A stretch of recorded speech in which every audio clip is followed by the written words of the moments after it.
Hi, this is Paul. Yeah, this video is going to be about what all my other videos are about. It's just whatever gets stuck in my head, and now I'm leaving tomorrow on my vacation. And will I do videos like this on my vacation? It's hard to say. I'll be thinking about these things on my vacation. I'll be listening to content like this on my vacation. I'll be doing lots of other things on my vacation.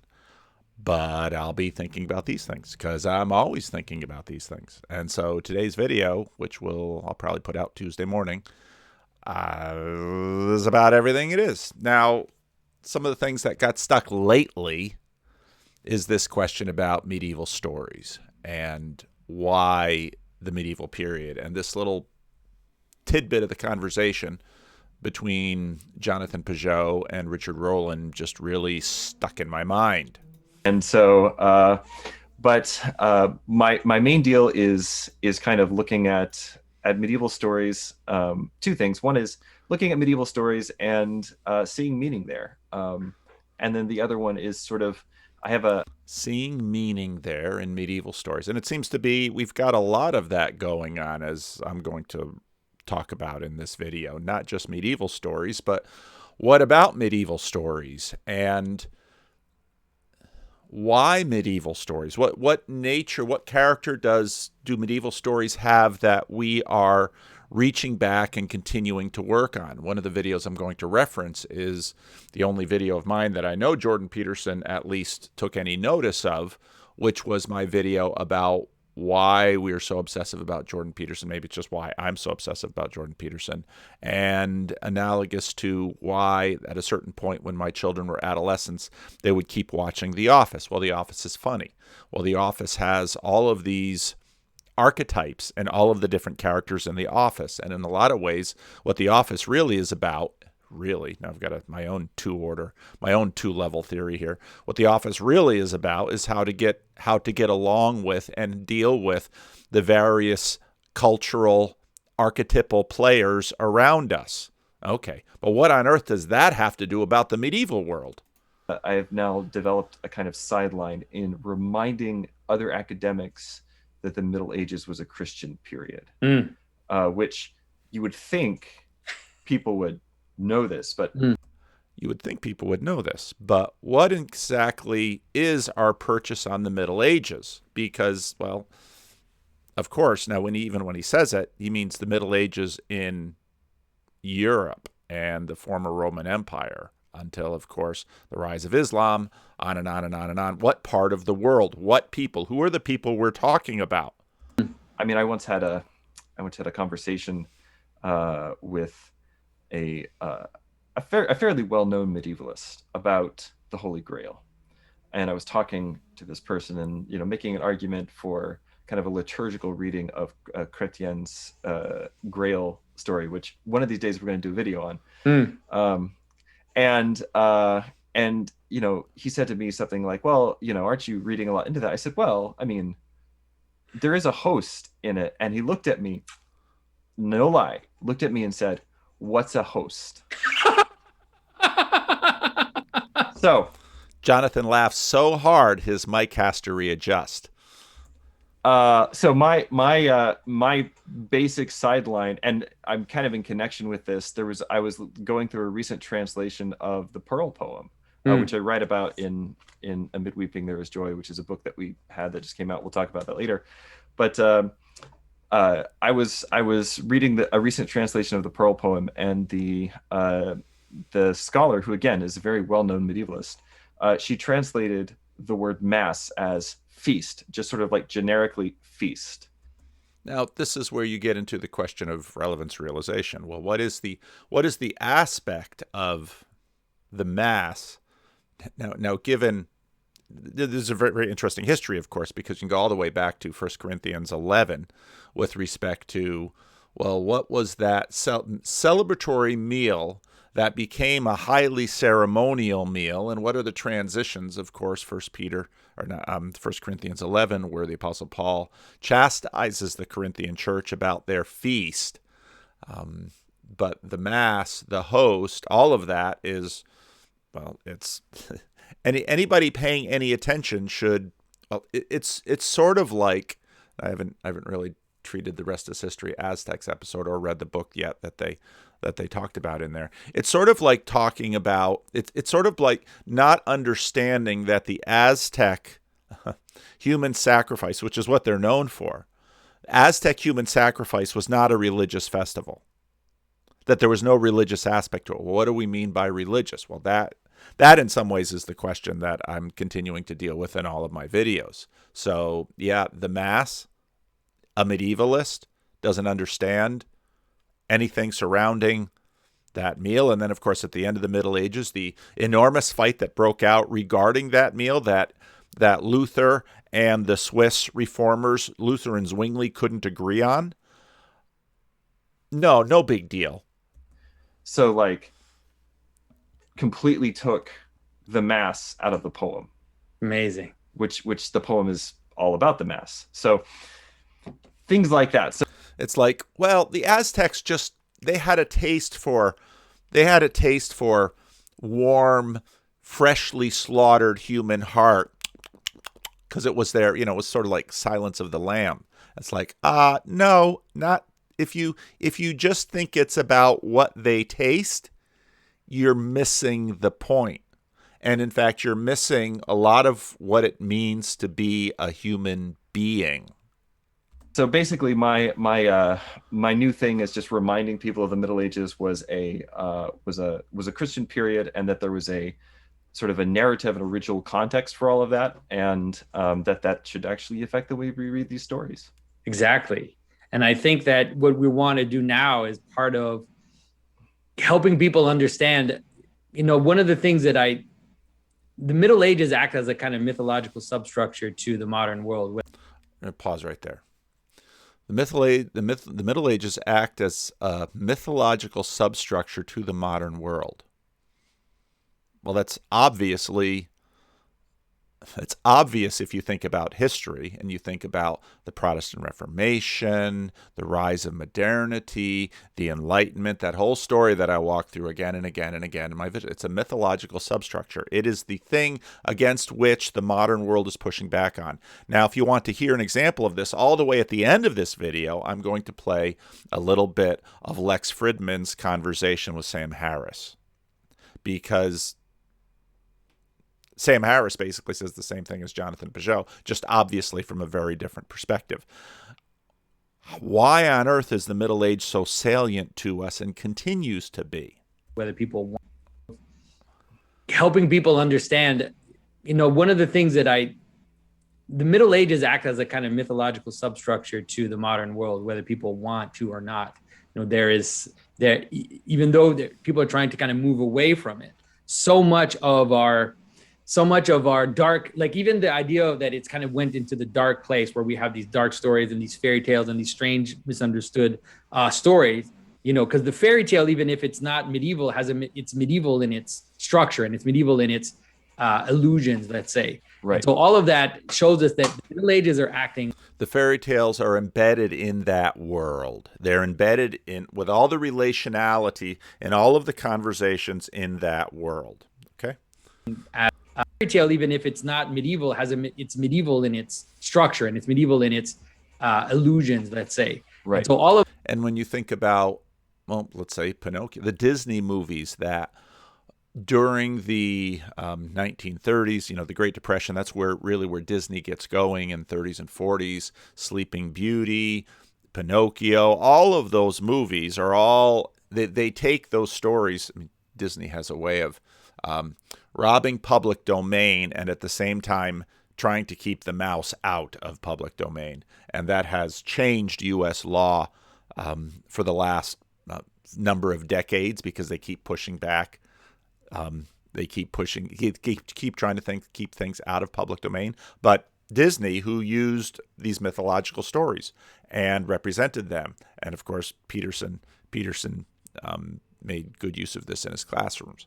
All of that in stories, because the fairy tale, even if it's not medieval, it's medieval in its structure and it's medieval in its illusions, let's say. Right. And so all of that shows us that the Middle Ages are acting as this kind of, just like for the Greeks of the times of Athens, the Trojan War and the Odyssey were like this. Okay. Just like the Greeks for Athens and the Trojan War, that was their mythological substrate. These were the assumptions beneath the society that allowed people to have conversations that could bring them together and work productively with one another. And this is exactly why cultural conflicts are the basis for human conflicts, and why this particular video that I already did full commentary on, a universal history, is so important, because it allows people to live in the same world. Now, what do I mean by that? Again, if we would ask Sam Harris, live in the same world, he would think about the physical world. That's not what we're talking about. We're talking about the world of meaning. We're talking about what it means that, what all of the different things in this world, including all the physical things, mean. What do we mean by meaning? It's how they knit together, how they work deep inside of us. It's all of this stuff. This Athens ages are acting as this kind of, just like for the Greeks of the times of Athens, the Trojan War and the Odyssey were like this mythological backdrop to who they were. The Middle Ages are the mythological backdrop to who we are, and so we need the mythological or the Middle Ages are the mythological backdrop to who we are. They're 500 years ago. Yeah, but they still are. Why? Does human culture really move that slowly? Need to dive. The Middle Ages are the mythological backdrop to who we are. And so we need to diving back into it and having a clear vision of what it can tell us and how it can more consciously structure our reality. Now, having a clear vision so it can tell us. Now, implicit in there is a sense of authority. Because, of course, for these two individuals, the Middle Ages has an authoritative character. What's interesting about these two is that, I did this video about natural law, and I got into it with Bionic Mosquito about that. And after I did the video, I thought, what is the term I grew up with instead of natural law? Oh yeah, the Dutch Reformed people always use created order. Which is better, natural law or created order? Well, a lot depends on with whom you grew up and how those words were used. And Bionic Mosquito kind of said, well, rummaging around in the basement, why are you talking to these Orthodox people? Why not just go right back to Aquinas? Oh, well, the game is afoot, isn't it? We're continuing to work through the questions of the Protestant Reformation, 500 years, and we're not done with it. Western civilization, I suppose. Who is involved and included in Western civilization? Who can be included? That's the whole question behind this video about universal history. But this we is very broad. What we need to diving back into it and having a clear vision of what it can tell us and how it can more consciously structure our reality can be one of the solutions to the disenchantment that we're facing. One of the solutions to the disenchantment that we're facing. Oh. In other words, we're masters of the physical world like we've never been before, but we've got an enchantment crisis, a meaning crisis. We've got this, it's the Howard Hughes crisis in some ways. Master of all he surveys except himself. Reality of what it can tell us and how it can more consciously structure our reality can be one of the solutions to the disenchantment that we're facing. It's funny because somebody asked a question, and this might have been on an episode. I think this is on an episode of the Emmons Fool podcast. Somebody wrote in with a question of basically like, well, why is all fantasy or like the vast majority of fantasy, why is it set in a medieval setting? That's the question that stuck in my craw. Podcast. Somebody wrote in with a question of basically like, well, why is all fantasy or like the vast majority of fantasy, why is it set in a medieval setting? And it's for exactly the reason you just described. And this is what I was trying to explain. It's that's where we look back to, right? That's where our meaning comes from. Even see, is look back or look down? That's the substructure. That's the substrata. That's the world we look back to. That's the world. That's the floor we look down on before we take our steps. Even that's where our monsters come from, that we're dealing with right now. Like it's all sort of contained in there, because there's this big medieval synthesis where basically it's the only time in human history when we've really had everything sort of come together and mesh together and fit together. Is that true? It's the only time in human history where I think we is as operative a word in that it's the only time in human history because, well, there's a lot of other people who lived besides those of us in the West, but, we are we, and we can't help but be we, but who are we including in we? So I don't know if I would take that statement as it is or say, well, maybe it works for we if we are, patriarchal whiteness, something like that. Because, of course, the woke is pushing all of these questions pretty hard at us. So let's listen to that again. There's this big medieval synthesis where basically it's... Okay, a big medieval synthesis. Well, what was synthesized? Well, the discarded image, the pagan world, there's all of this was brought together. The only that we're dealing with right now. Like it's all sort of contained in there, because there's this big medieval synthesis where basically it's the only time in human history when we've really had everything sort of come together and mesh together and fit together. That's amazing, because you say that and so many people who are listening will think, what? The Dark Ages had a synthesis where everything came together? That's a big question. Now, of course, it was that civilization that conquered the world in a way that the Romans thought they did but didn't. Conquer the world in what way? And that civilization continues to conquer the world. Well, how does it conquer the world? We don't have... who are the parts of that civilization? I forget which video it was and which conversation it was, but oh gosh.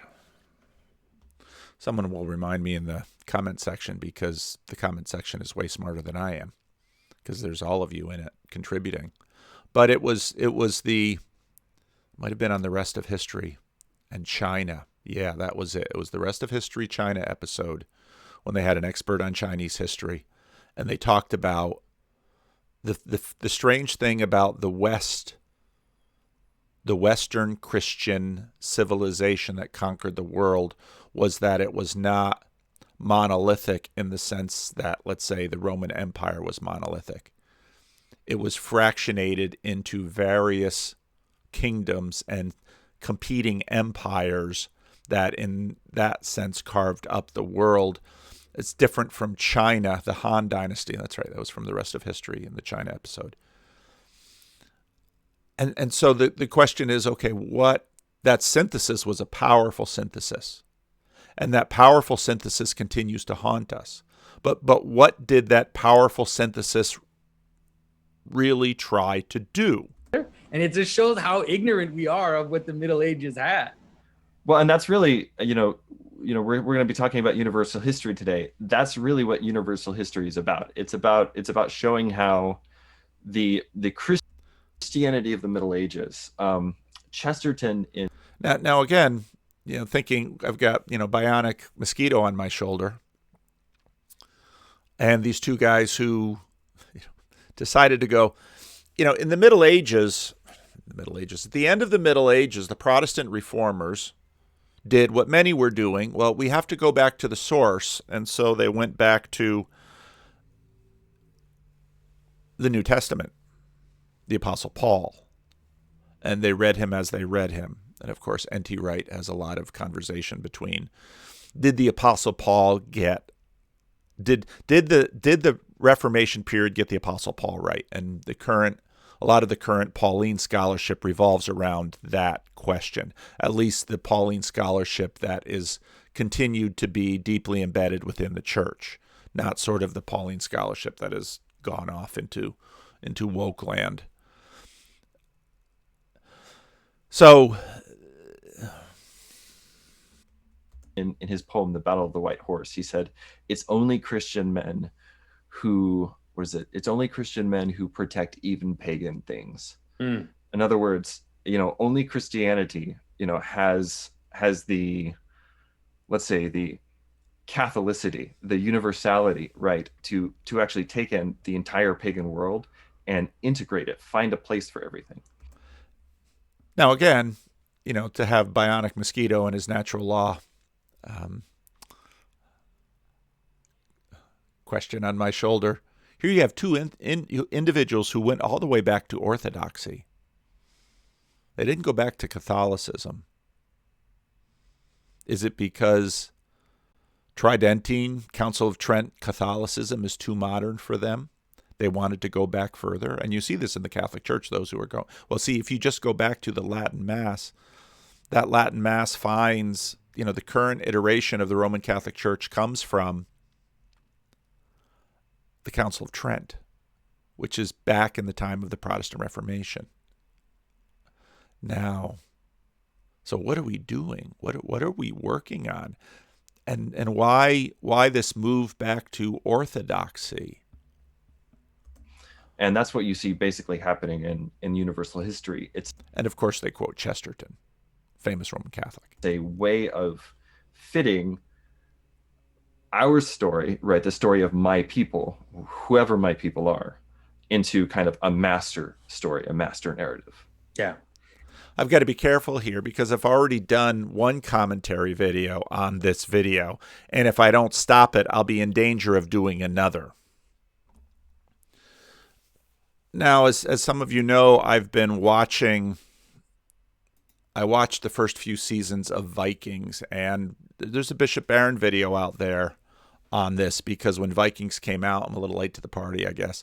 When Vikings came out, a lot of people watched it, as I did. I don't know why I started watching. It was about the same time that, my wife tested positive for COVID, and I'm not sure she ever had it, but she tested positive, so then I had to go sleep in another bedroom, and then, my wife... occupies a lot of my non-work hours. Obviously, she's my wife. She should. And so we do things together. But then, well, what am I going to do without her? And I was a little curious about Vikings. I'd seen it advertised. I thought, I'll check it out. And the first season starts, and I'm just fascinated by... I'm not in a position to get it right because I don't know anywhere near enough about that time in history, but I'm fascinated by at least the attempt of the writers to actually translate the mythological substructure of these people and the class of civilization into the stories. It just fascinated me. And you have the sacrifices of the Norse, and that, of course, is coming into conflict with Christian civilization in France and England. And at least in those stories, the treatment of religion wasn't dismissive. And then a number of people, when I mentioned Vikings, a number of people in the comment section said, oh, you should watch The Last Kingdom. And I just started season 3 in The Last Kingdom, and I've just been deeply disappointed in comparison between The Last Kingdom and the Vikings. Now, The Last Kingdom tells a good story and holds your interest and has engaging characters, and that's interesting, but the treatment of religion in The Last Kingdom is dismissive. Now, at the beginning of the third season, a little bit less in terms of the Viking religion. And it's almost as if we can allow other religious groups to actually operate within a religion, but when it comes to Christianity, we just kind of flip into this sort of cynical secular mode where people don't actually believe it. It doesn't actually govern. It's not real. And when I don't mean physical, I mean real in terms of it doesn't govern us who govern physical reality. That's, in a way, to understand sort of the pecking order here. So, I continue to watch The Last Kingdom. I'll probably watch it through to the end, although my wife gets increasingly annoyed as seasons go on and has a little bit of less staying power than I do. But I've got some of that in Vikings, because usually the first season is when you get all the best writing and they have all the best ideas. And it's sort of like, again, when I train lay preachers, their first sermon has decades of pent up listening to sermons. They've got just one thing to say, and their first sermon, they vomit it out. And you kind of got to get the first sermon out. And then it's like, okay, well, you're going to work on another one. And they look at you shocked, like, that was everything. That was my whole sermon. Yeah, but you just vomited, 30 years of sermon listening into one sermon, and it's a mess. So just wipe that off the table, and you can begin to learn how to really preach now that you've sort of gotten that out of the way. And, so the first season of Vikings was, I thought, really good. And the second season was, but usually with these shows, it kind of goes down. Very few people seem to have the foresight and the discipline, like Breaking Bad, to say, here's our arc. This is where we're going to go. It's like, we have funding for one season. Oh, we got funding for another season. Oh, we got funding for another season. It's just sort of the slow death of the idea. And then, of course, there's Lord of the Rings versus Game of Thrones. Now, I haven't read Game of Thrones. I've never watched Game of Thrones. I've seen little tidbits of it. But didn't really capture me so much. Probably only saw little tidbits of it and didn't. And it had such a reputation for pornography that, and I didn't have HBO when it was coming out, so it just, it wasn't on my radar screen. But of course, Lord of the Rings, I'm a huge Lord of the Rings fan. I read Tolkien when I was a kid, and in some ways have never stopped thinking about Tolkien or reading about Tolkien. And of course, the movies came out 2001, 2002, 2003, I think it was.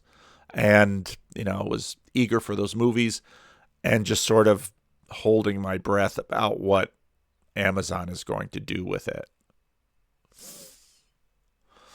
The first three movies were good. The Hobbit, it was sort of like your sister getting involved in a bad marriage. It's like, no, I can't stop you, but please don't do that. And then when I think about what Amazon is going to do to it, but of course, we live in a consumer society, so when Game of Thrones captured the popular imagination, and I'm sure sold HBO like crazy, but then died a horrible death with the last show. And I mean, I didn't follow any of it, but I'd hear all of the talk about Game of Thrones on the tech podcast that I would listen to, and all of the chatter about it, and everyone's waiting for the new episode. And then, of course, when it ends, there was just this, there's just this cry of anguish that went out throughout the land. And it was like, well, guess I'm glad I didn't ride that train. And then when my favorite podcast treats Game of Thrones in a podcast called The Rest is History, what's with that? But no, there's something there. So, and that's another thing that's sort of been stuck in my mind. So let's answer that question. Why would they have a podcast which is dedicated to talking about history, talk about this show, Game of Thrones? And I thought they were going to talk about, how popular the show was, yada, yada, yada. No, it has everything to do with this question of the medieval period as this mythological substrate for our culture.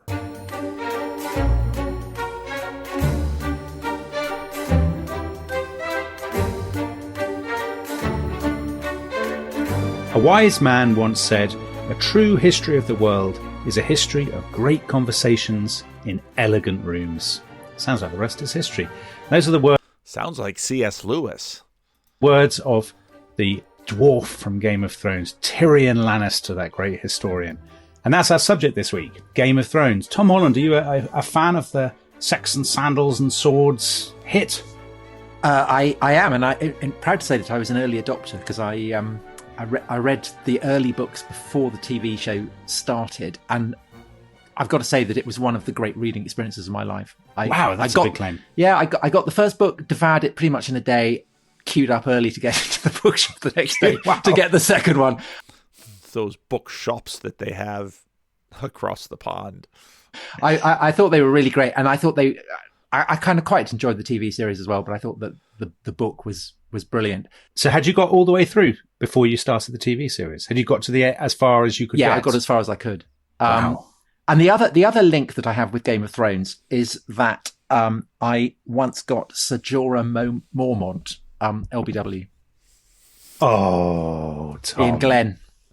In Glen, yeah. I have no idea what I've replayed that. I can't tell you how many times. I'm sure someone in the comments section will fill me in. I have no idea what they're talking about. I often have that with this podcast because they're talking about something. They're speaking English, of course, the Queen's English, and it's all these UK cultural references that I have no frame of reference in. So that's maybe part of the reason I enjoy the podcast so much, because it's got some suchness and it's got the moreness that it's just, there's always strange things I've never heard of. I'm aware that for people who know nothing about cricket and haven't read Game of Thrones, that will mean absolutely nothing. Of all our facts, that's the most obscure. That's the best, isn't it?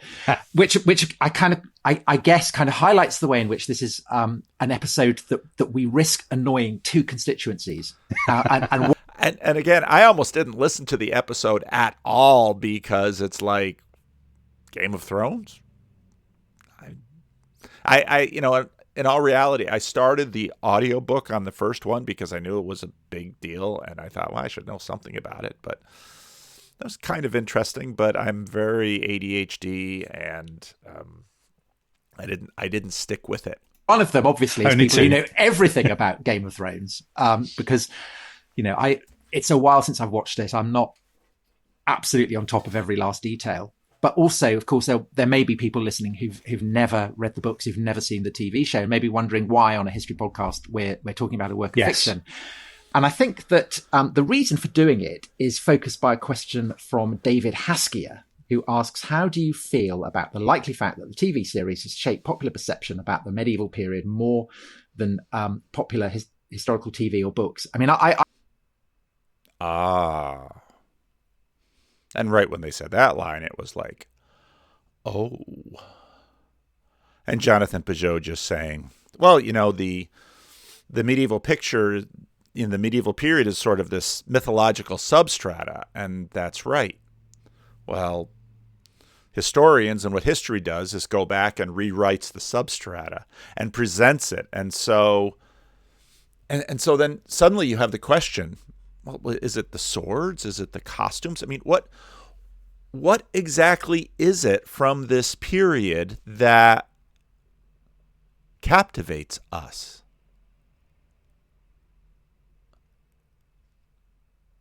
That's a really hard question. That's a really good question. I'd go further and say that nothing in the 21st century has done more to shape the way that a broader range of people now think about the past than Game of Thrones. That's a big statement. Bigger, more than Gladiator. I mean, historical fiction. And I think that the reason for doing it is focused by a question from David Haskier, who asks, how do you feel about the likely fact that the TV series has shaped popular perception about the medieval period more than popular historical TV or books? I mean, I'd go further and say that nothing in the 21st century has done more to shape the way that a broader range of people now think about the past than Game of Thrones.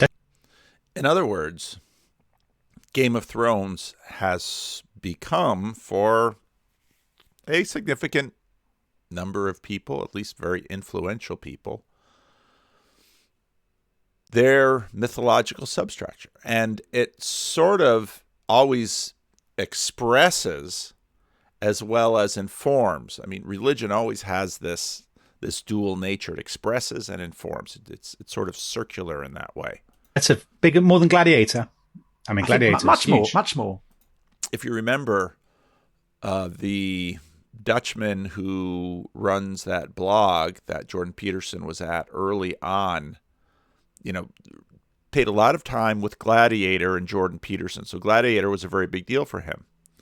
Now, this is where we're going to get into it a little bit later. I'm going to get into race and us because, he's a dark-skinned individual. He's a person of color.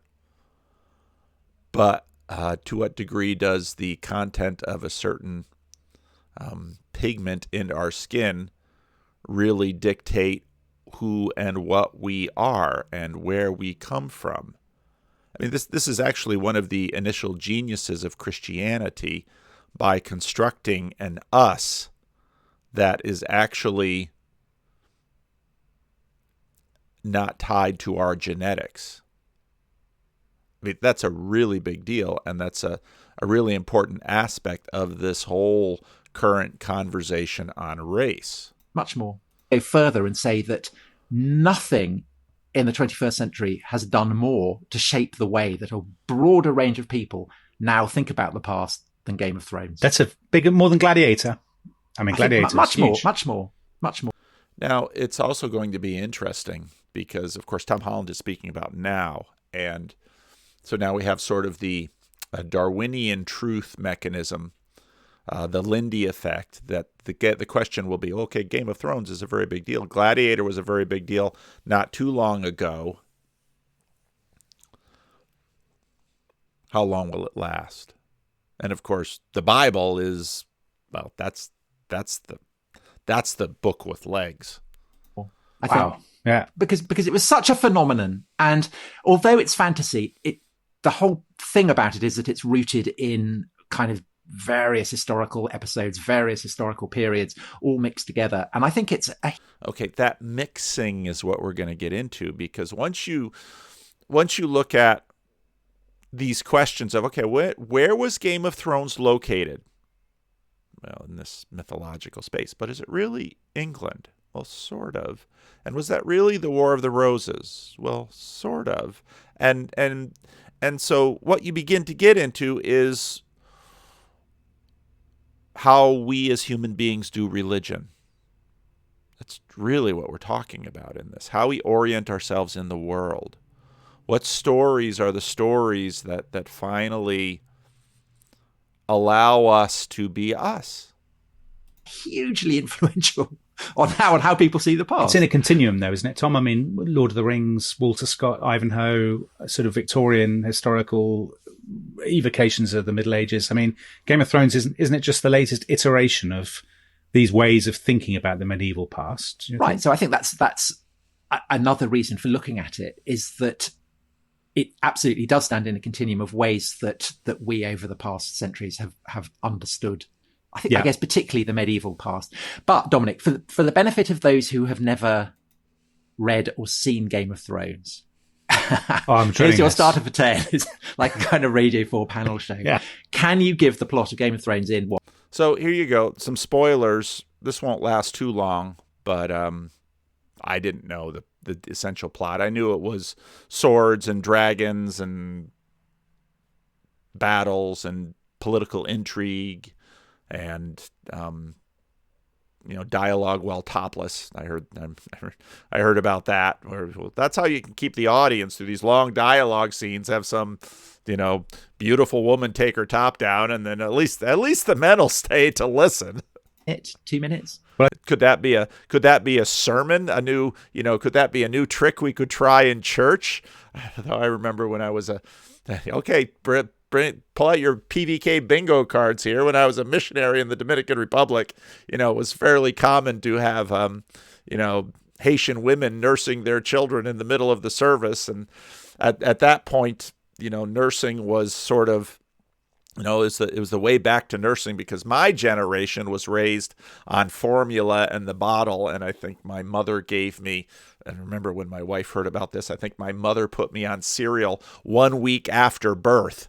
So, But so then nursing, of course, was big in the 90s, and you'd have all these Western women just very carefully covering up in blankets and things, and these Haitian women would be nursing kids 2 aisles down. And it was just life in the Haitian church. So anyway, little titillazing, little distraction in the middle of the video. I did the French Revolution in about 90 seconds, so Game of Thrones is a bit more complex, isn't it? So for people, this is basically for people who haven't seen it already, because everybody else will be appalled by my gross oversimplifications, as no doubt they always are. So basically, Game of Thrones, I think, is two things. One, it's a story set in the sort of a vaguely Middle Ages-ish time in this continent called Westeros, which is at the top of near the top of the continent. There's a huge wall, which is basically Hadrian's Wall, and on the other side there's these snowy wastes. And there have always been stories and rumors about some terrible menace that's going to come from, through the snowy wastes across. Now, this is how the show starts, and I've seen a little bit of the first episode. I kind of lost interest quickly. I started reading the first book. I kind of lost interest quickly and was like, is this a zombie story? What is this story about? The wall. And these are the White Walkers. These are kind of zombies. And the show starts with the realization that basically the zombies are coming. And this is looming over the whole story. So that's one aspect of it. So there's this kind of apocalyptic confrontation coming. But then most of the narrative is actually about the fight for supremacy in what are called the Seven Kingdoms. So there's the Iron Throne, which is the sort of, the throne, obviously. And there is a series of kind of Wars of the Roses style shenanigans and sort of soap opera machinations as these different families, who are clearly modeled on different families from medieval history, are fighting for control. And sort of like The Office, I would imagine these different families are rather archetypal in terms of, what their characters are. At the beginning, you're invited. The distinctive thing about Game of Thrones, because some people will be thinking, well, that doesn't sound very distinctive at all. But the distinctive thing about it, I suppose, is that at the very beginning, you're invited to empathize with one particular family from the north of the continent. And it's very clear that they are going to be your sort of eyes into this world. And then the tables are turned by the end of the first book or the first series. And you realize that actually a lot of them are going to start getting killed off. And you start to realize that this whole enterprise has a sensibility that you don't expect, that nothing can be taken for granted, and that characters that you have invested in are going to be killed off really horribly. And then it's sort of, there's just twist part upon twist. And yet all the time, the zombies are coming, which gives it this sort of other dimension. And then, of course, there is one third dimension, which a lot of people loved, which is the fact that it has dragons. And dragons are these mythical creatures that are kind of the ultimate weapon that people don't believe exist anymore. And they're going to come back and change the dynamic of the entire show. And that's basically Game of Thrones. Brilliant. Absolutely brilliant. And to fix on the dragons. So I've got a friend who refuses point blank to have any dealings with anything that has dragons. Wow. Doesn't like The Hobbit. No. Wagner's Ring. All of it. Yeah, all of it. Hates it. Dragons for him are the absolute marquee. He's not going to touch it. So you mentioned both zombies and dragons. Chinese New Year. That has dragons. Yeah. No, but they're different, aren't they? I think he's talking about the medieval Western dragons. Right, okay. Zombies and dragons immediately mark it out as the kind of thing that is not straight historical fiction. Yeah. So perhaps we could, let's look at both of them. So there's a question from... Now he obviously hasn't read Vervaeke's book on zombies. Goes to film past. Where did the idea of dragons originate from? And one answer to that is obviously, it's very clear, isn't it? Now pay attention, those of you who have watched enormous amount of Jordan Peterson. If you ask the question, where do dragons come from? Probably the first thing that comes into your mind is an evolutionary story about the origin of dragons. Dragons are serpents because, we were these mammals. People are fighting about the third person pronoun. The pronoun to watch is the first person pronoun. We were little mammals hunted by snakes. So dragons are serpents, but they fly. We were little mammals hunted by eagles.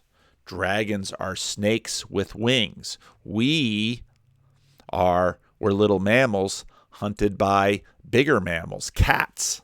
Dragons are cats and snakes.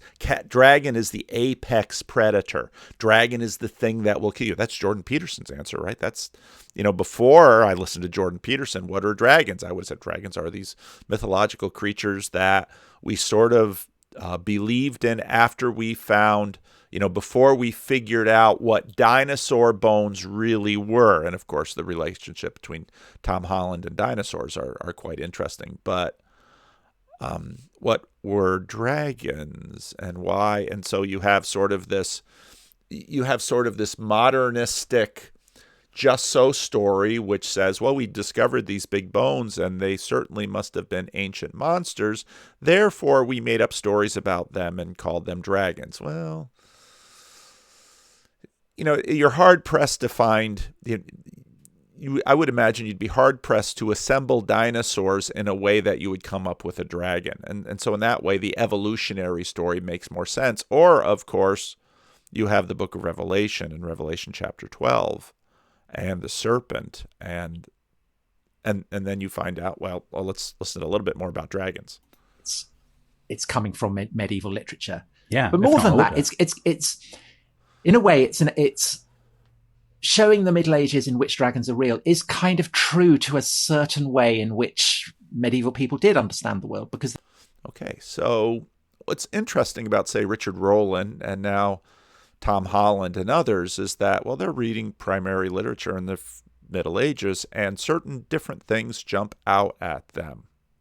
Like Richard Rohlin talks about hagiography and how much hagiographic material was there. Well, why? Well, in some ways, hagiography are superhero stories, and we'll talk about superheroes a little bit later in this video. Yeah, this is going to be a long one. Y'all are there might be a PVK monologue drought coming in the next couple of weeks, so get it while you can. Why so much hagiography? Why dragon stories? They did think that dragons kind of existed. So before the sack of Lindisfarne by the Vikings, fiery dragons are seen in the sky. Now, again, we're going to play some Sam Harris later on. Of course, Sam Harris says, well, this is exactly the kind of thing we have to get rid of. What's so funny about Sam Harris is he's so upset about the churches and the people walking around really believing in these things, but not upset at all about Game of Thrones. When I would argue Game of Thrones is a far better religious promoter than the vast majority of Christian preachers.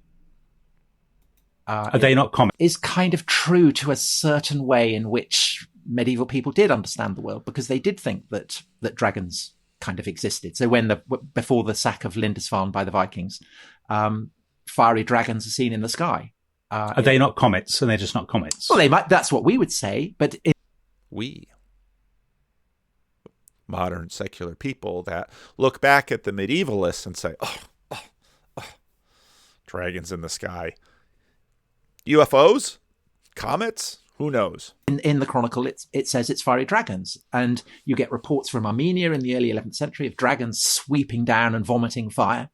And you get this incredible report. I mean, one of my favorite passages in the whole of medieval literature, again, early 11th century, of a monk from Regensburg crossing the Hungarian plain. And he's describing the details of his trip. I saw this castle, it's kind of interesting path. Oh, and then a dragon shadowed me. And he had a huge head and he had scales like metal plates. And then he flew off. Where's this? Germany? Hungary. Hungary. Wow. Who knew? So of course, I mean, we might say obviously he'd eaten something or drunk something or whatever. He was on mushroom. Psychedelics. Cheese. Yes, he had too much cheese. But in a way, one thing that is kind of, I think, great about Game of Thrones is that it does import the supernatural and the sensational. Why? What are we doing? Again, Sam Harris isn't, railing about Game of Thrones and why a major, the Warner Brothers Corporation should be promoting religion like this. But isn't that exactly what we're doing? in a way that is true to the way that medieval people perhaps did see the world. Well, I suppose if you're a Western medieval person, a hippopotamus, a rhinoceros, Yeah, it's See, and now what's Dominic Sandbrook doing? He's basically doing the modern just so story. Well, we have to try to figure out what exactly we have to try to account for this with he's just doing the human thing with the physical. We have to try to put these worlds together and explain the text that we're seeing. Now, just like with all these things, if I keep going with this particular episode, I'll play the whole thing, and this video will be 10 hours long, and about 5 of you out there will cheer and say, finally, Paul, let off the governor, and we're out beyond 4 hours, but I don't know. I still have to pack. I have to do wash. I've got 2 randos conversations this afternoon, which, keeping my fingers crossed, will be publishable. So I'll have a little bit of content for you while I'm not sitting in this chair. But let's jump a little ahead. Welcome back to The Rest is History. Tom Holland is about to embark on a discussion of the sensibility of Game of Thrones. I think he will be talking about Christianity. You have been warned. Tom, off you go. You have 2 hours. Well, I'm sure Christianity will come up, but I think that talking more specifically about the idea that Game of Thrones in any way gives an accurate portrayal of medieval life. Just think about that. Well, medieval period, let's say 1,000 years. An accurate portrayal. How would you portray 1,000 years of history? Which group would you focus on? Now, this in some ways is the sort of thing that every storyteller must deal with. And it's when Jordan Peterson says, well, a work of fiction is more true than let's say, a physical retelling of someone's life. Because how can you portray 1,000 years of history even if you have a 50 or 100 hour, or a little bit later I'll mention Supernatural had 360 some episodes, so 42 minutes each, something like that. Even if you have 300 hours, how can you portray 1,000 years of history? Even, let's say, we're going to limit it to European history, which is sort of this Western rump of Asia. How do you do that? Well, it's relevance realization. You have to find that thing that everything can come together, and it has to be everything and one thing. And that's sort of what God is. God is sort of everything and one thing, and it's above all things, and it's through all things, and it's in all things. And right away, some of you are saying, well, that's just all Christian language. It's the kinds of stuff that you'd hear in church and liturgy. Yes, it is, isn't it? Well, what's going on? Well, let's maybe try and work on this period, which is our mythological substrata, in a representation, but now we're going to critique the representation. A more accurate portrayal, say, than Lord of the Rings does. This is based on the idea that medieval life was unspeakably brutal, and that everyone just went around pillaging and raping all the time. Yeah. Now, those, of course, would be our fascinations, because privation is something that the modern world has set itself to address, and now that we have food security to the degree that we have it. And, we thought pandemics were a thing of the past. Well, maybe not quite so past. Rampaging, pillaging, raping armies coming through. So nasty, brutish, and short. Hobbesian. No one would deny that it was a violent world, but it was not remotely on the scale of violence as Game of Thrones suggests. And I think that on all kinds of levels, Game of Thrones is essentially giving an 18th century, an Enlightenment idea of what the Middle Ages was about. Oh, well, that's interesting. Okay, so for the Enlightenment, the very idea of a middle age between a supposed civilized age, classical antiquity when all was light and people just sat talking about philosophy, and then 18th century when the philosopher arrive, and again everything is returned to light, and everything in between is brutish and violent and aggressive. Dark Ages. And of course you get this from the Vikings, and you get it from the Last Kingdom. You always have these scenes of Viking raiders coming through to rape and pillage and destroy, and you can get that reading the Book of Samuel and the Book of Judges. You have this vision of these nations. But on the other hand, you also have the idea, and I think this was brought out in I don't remember which, or was it a conversation with my wife? I don't remember. Where, part of what happens in the Protestant Reformation is all of these feast days came off the calendar, and all of this church land came back into productive use. And, it was sort of a reassessment of getting the people back to work all the time because, you see this productivity bump. And people just go around slaughtering each other nonstop, and it's all rape. This is not true. Medieval civilization, I mean, in many ways, so just on now keep this in mind when I play Sam Harris a little bit later. The level of warfare, actually, medieval warfare was far more codified. There were far more inhibitions about violence, and there were far more controls on the ability of state actors to wage war than there were either in the classical period or in the early modern period. Because armies are smaller, right? I mean, absolutely. Yeah. Yes. And battles last a couple of hours and they're done. Now, I was reading something on Napoleon. Part of what happens in Napoleon, because Napoleon could be the father of modern Europe. But part of what happens in Napoleon is the creation of the modern army, which is these enormous armies. And since Napoleon onward, we've had these wars where these enormous armies that simply couldn't be afforded by medieval kingdoms. They didn't have the scale. Now, again, think about all of this when we later play a little bit of Sam Harris, who is, griping about how awful things used to be and how everything got wonderful once the Enlightenment came. Well, there was that war army thing. So the scale of violence that you see in Game of Thrones, that's the kind of, so the storming of cities, the destruction of entire populations, that's the kind of thing the Romans went in for. It's not what, by and large, people in the Middle Ages did. And when you get, the notorious example is... I remember when I was going through one of those great courses series on the Renaissance Italy.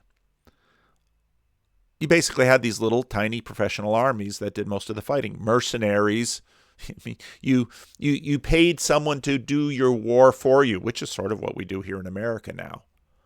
But again, partly because of technology and because our machines kill so much better than just individuals do, that, it's, conducting war is a matter of economics more than, let's say, population, which sort of sets up Yuval Harari and Daniel Kahneman in some of their interesting conversations online, where you have too many extra people in the contemporary world.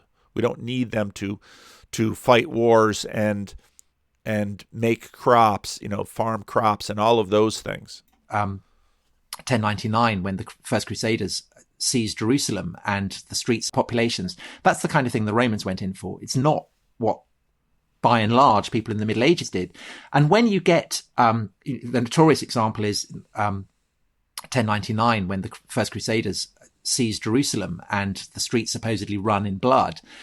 The reason that that's remembered and is kind of preserved is that it was exceptional. It was the exception that proved the rule. That scale of violence did not happen. And the vast kind of teeming armies that you get with increasingly over the course of the show, again, this is, you need a kind of early modern state to provide that level of violence. But isn't one of the things that people think is as modern, isn't it so interesting that people equate being accurate and being a sort of a properly modern portrait of the past with being very cynical, very bleak and drenched in sex and violence? Now, this is so interesting because on one hand, we have this meme that says, well, people are basically good. But yet this Hobbesian vision of humanity is sort of what we're portraying, because, well, that will be more accurate of the Middle Ages if we portray people like we're sort of used to seeing them in more recent history.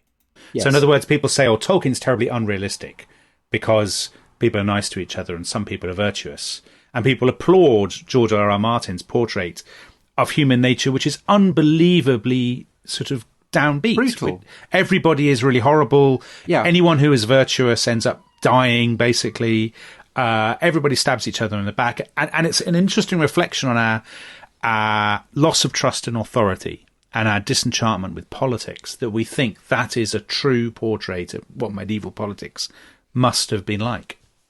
I mean, the thing is that there were all kinds of attempts to regulate the violence inherent within, you know, mailed men with horses who, by their nature, can dominate and brutalize. So, again, the 11th century, the period, you know, that we talked about in the episode on 1066, the period that sees the emergence of castles, sees the emergence of knights. This is also the age that sees what's called the Truce of God, where churchmen bring out relics from churches and monasteries and succeed in compelling armed warriors to essentially kind of swear oaths that they will not brutalize those around them. I mean, of course, these oaths were broken, but it was assumed that they would be obeyed and followed. And there was, you know, I've just been reading over the lockdown. I was reading Chaucer, and Chaucer, of course, is always associated with bawdy and people having sex and people sticking asses out of windows and kind of things like that.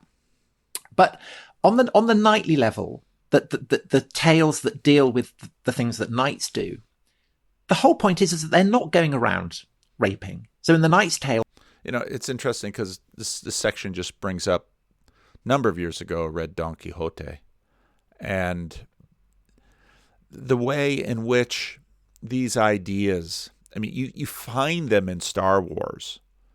Why lightsabers and blasters are sort of considered crude. You know, even Batman, until some of his latest iterations of Batman, he's totally given into the gun, whereas before guns were considered, you know, didn't like guns. He was going to beat people up with his fists and his cleverness. You know, part of what's interesting about, you know, bow and arrows, okay, but guns and these are things that are of the modern world, and some of these sensibilities are in Tolkien as well, sort of built into the story. You know, Legolas is a sharpshooter with a bow, not a sniper rifle. It's very, very interesting how these things are working in us. The whole thing is that you have two brother knights who spend years both hankering after the same lady. They do not rush out and seize her. Yeah. And you know, chivalry is this, you know, Don Quixote again, this longing for this woman. And of course, in Don Quixote, Dulcinea is a barmaid at best, and yet this elevation and this continues to haunt us and draw us and inspire us. This chivalric literature, and it's within Star Wars, it's within all of these things. It keeps coming through. Even when you do get a rape, so in The Wife of Bath's tale, that rape is punished. The whole dynamic of the plot revolves around his attempt to avoid being executed for committing rape. So essentially, what Game of Thrones does not get is the way in which there are controlling ideologies, frameworks of morality, ethics that govern how warriors behave, certainly ethics that govern sexual behavior, that are simply not reflected in the way that Game of Thrones shows it. Well, we've had tons. And that, what he said right there, is exactly what the respect I had for Vikings and my continual frustration with The Last Kingdom. There's questions about this, actually, because people know your predilections. So Jim Longhurst asked a question about who captured the human spirit best, and is Westeros sort of the grimness without the Buddhas, Christs, and saints that made the real world livable? Carolina asked the question, what did Game of Thrones misunderstand about Christianity's impact on the medieval period? So, okay, so some people say of Game of Thrones, I mean, we're sort of creating straw men here, but I mean, they do exist. They say Game of Thrones is more realistic than Tolkien because it paints a medieval world in which there is a religion. There's 7 gods, I think, the faith of the 7. And there's also this really interesting kind of Reformation movement, or this sort of evangelical movement, by a guy who's called the High Sparrow, and who's played by Jonathan Pryce, and he's very pious and austere, and he's this sort of purging flame with his acolytes, and Savonarola. Yes. Well, we've got a question about that. Somebody said, is he, David Morgan? They look like Savonarola and his army of boys and young men. Now, do you... So Savonarola... Again, Savonarola, interesting figure in Italian Renaissance history, has this religious revival and movement that goes, it doesn't go well. The... was he Florentine? Yes, the Bonfire of Vanities, and he summons all the Florentines to chuck their fripperies into a great bonfire. But he basically runs Florence, doesn't he? Savonarola, in the same way that the High Sparrow is clearly based on him, runs King's Landing for a time and becomes the great sort of power. Now, the question, I suppose, Tom, is: do you think this does elevate Game of Thrones above, its predecessors in making it more realistic? Well, again, I repeat, I think it's an 18th century view that religion exists solely as a kind of fraudulent trick played on people. An 18th century view. Did you ever think of Sam Harris as an 18th century character? Well, he plays one on YouTube. So, yes, because none of them actually, this is interesting, none of them in Game of Thrones, I think, really believe in their religion. So they talk about the faith of the 7, and they pay lip service to it, but nobody ever has these sort of inner crises where they say, sugar, I really am going to go to hell. And that's exactly part of the problem with The Last Kingdom. And now at the beginning of season 3, where there's a witch, and the witch isn't bothering the Christians because the witch says, I put a spell on you.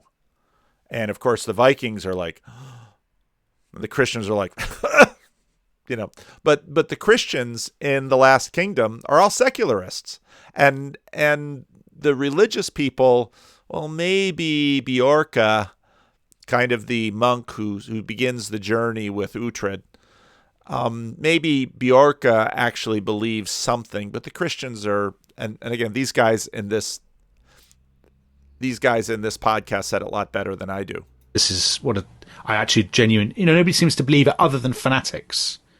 And even the fanatics are, the kind of implication is that it's all about power and control. Yep, that's exactly it. Even the fanatics, and you see that again in The Last Kingdom, it's all about power and control.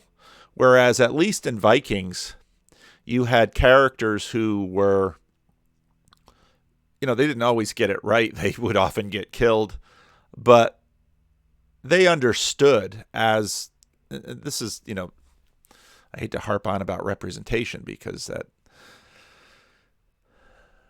Christians know their prayers aren't answered often. Christians know that just because you ask the pastor to pray for your sick child, that your sick child might die. And most Christians I know, when their child is sick, they take this child to the doctor. And if they come to me, I'll say, well, have you gone to the doctor? Did you go to the hospital? But yet they still, Pastor, would you pray for them? Well, why? Well, what's going on? They've been to the doctor, and they still want to, if you look at every Livingstone's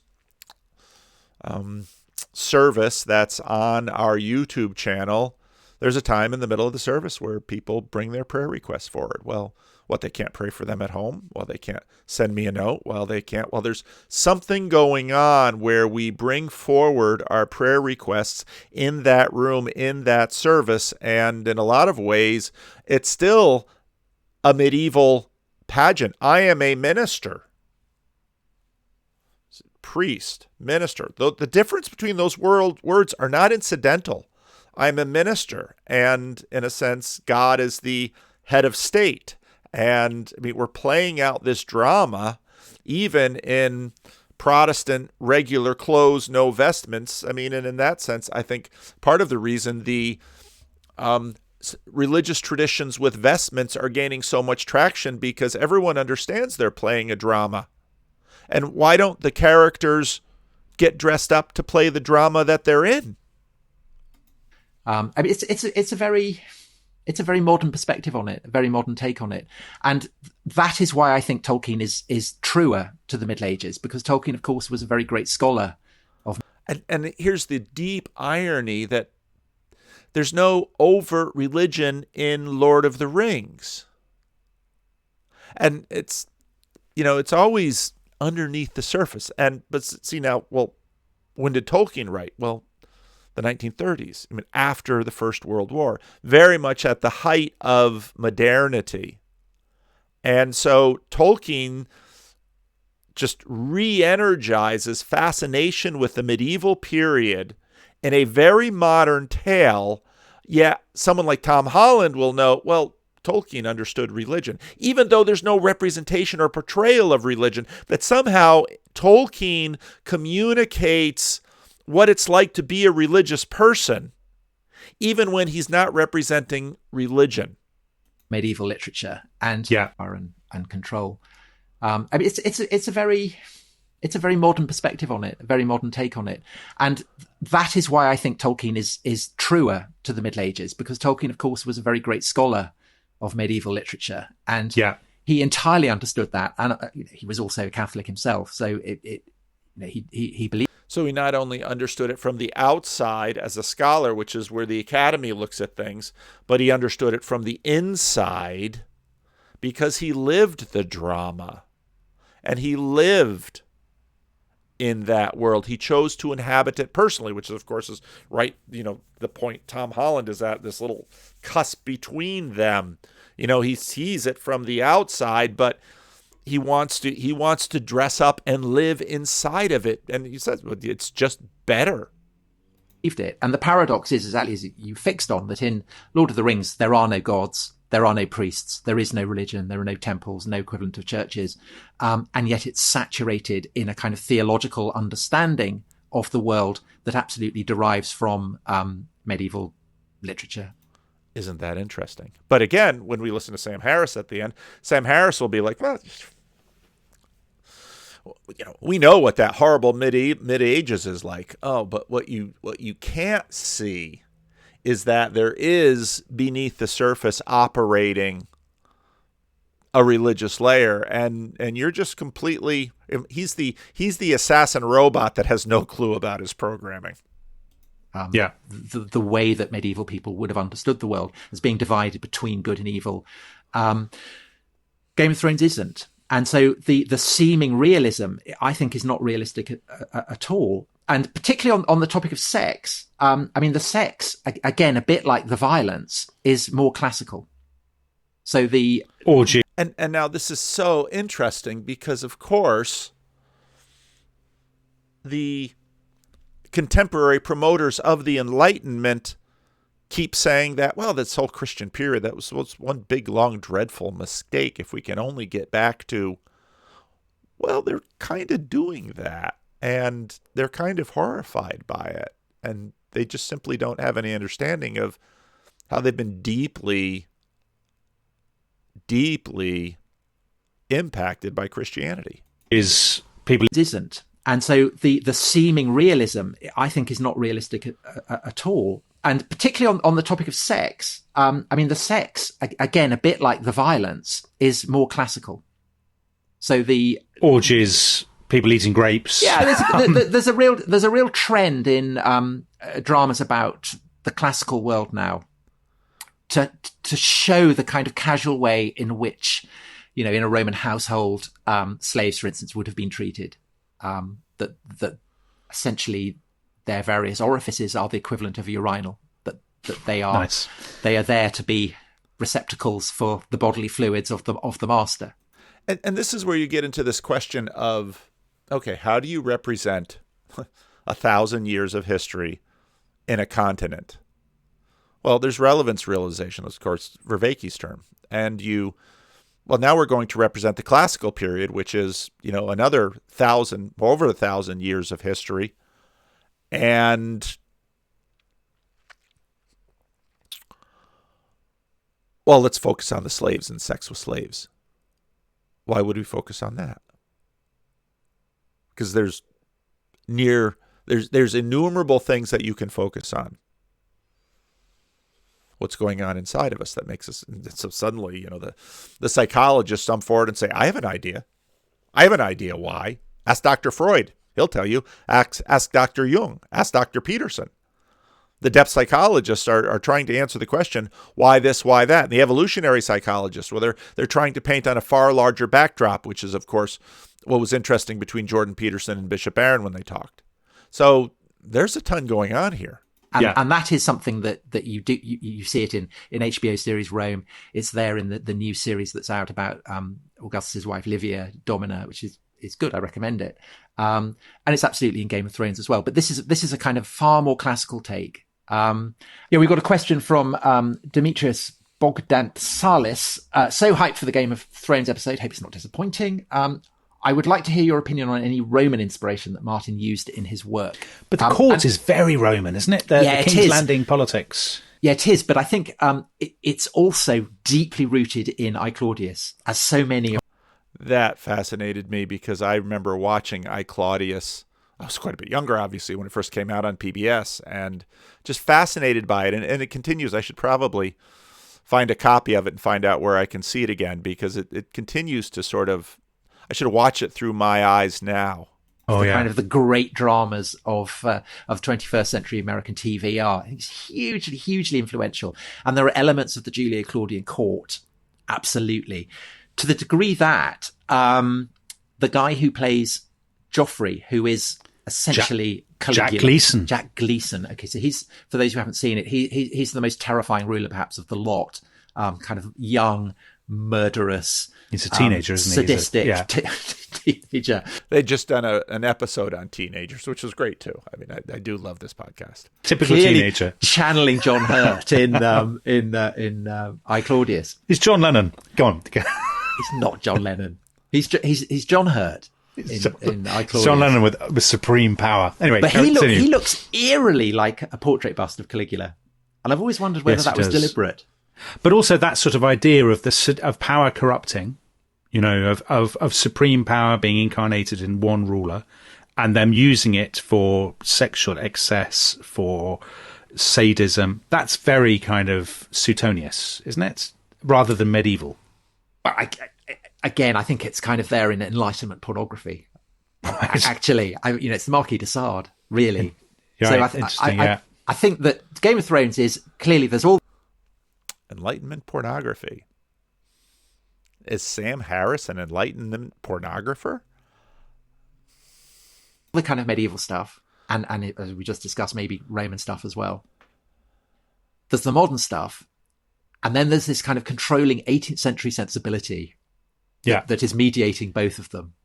Which sort of... And so if we're trying to work, and maybe that's, so maybe we've got the medieval period on this one hand, and then the 18th century, which of course was really trying to come to grips and overthrow the medieval model. And, now I haven't joined the Orthodox Church. I haven't joined the Roman Catholic Church. I continue to be Dutch Reformed and a minister and not a priest and all of these things. And part of my, what lurks in the back of my mind is to those who wish to go back to, let's undo the Protestant Reformation. Let's undo the Great Schism. Let's undo the Filioque Clause. Or let's undo, we all have our golden ages, don't we? The Protestant Reformation rose for a reason. Was it a good reason? Was it wholly negative? It's hard to participate in a contemporary social media platform, have the benefits of automobiles, air travel, vaccines, food security, climate control. Again, you sort of become like people who, are all into creation science and say, well, I believe in a biblical cosmology. And I usually to them respond, do you believe in a biblical anthropology? If you go to the university and say, well, I don't want any of that evolution stuff, do you go to your doctor and say, I want all of the medicine that you give me to be completely free of any evolutionary modeling? Never hear that. Well, why not? You just go to your doctor and you trust him. You go to the gas station, and all of these geologists who used all of this geology built on a a framework that didn't believe that the Grand Canyon was a result of Noah's flood. So, yeah. Sees the medieval world as this sort of cesspit of yes. So it is a kind of pornographer's fantasy in that sense, do you think? Yeah, to a degree. Because that's how pornographers in the 18th century certainly saw it. Yeah. Yeah. What about this? We've got a few questions about an event that people always mention, which I think lots of people see as the sort of emblematic moment of the entire series, which is this event called the Red Wedding. Oh, my wife Sadie asked about that. And of course, I know nothing about this. Did she? Well, this is your opinion on that. Was there a source for that? So for those people, those remaining listeners who are not Game of Thrones fans, the Red Wedding is this moment where I'm a The Rest is History fan. I will listen to everything you put out. Okay, I just will. This sort of heroic young king is sort of Henry V or something, isn't he? Robb Stark, who is the sort of king in the north. He pitches up at this wedding, and you've been you've been led to believe that he's going to be one of the great victors of the whole series because he's such a heroic, such a virtuous and noble sort of figure. And basically the wedding all ends really horribly, and the Starks all massacred at the wedding. And it's shocking because it's a sort of breach of the laws of hospitality and all that. And there is a precedent. So, of course, it's Scottish hospitality, isn't it, Tom? The precedent is an event called the Black... They're not too worried about audience capture. It's just, Americanization video. No more Americans will listen to, no more Scots will listen to this. Dinner. The Black Dinner. I think it's from the early 15th century. The Earl of Douglas pitches up at the King's Court, King James's court, and he is served a black bull's head, a severed black bull's head, which is a kind of symbol you're going to die. And then he and I think his son or something like that are taken out and horribly murdered, and it's kind of remembered as this. But I suppose the reason it's remembered is because it's so unusual, because this kind of carry on doesn't, apart from the massacre of Glencoe, so the Scots do have form, but it doesn't, this sort of thing doesn't happen very often. It doesn't, and also it's not a wedding. So a wedding in the Middle Ages is a sacrament. And to desecrate, a sacramental event like a wedding is incredibly serious. So we're back to the Mass. Well, it's a wedding. Oh, but it's a sacrament.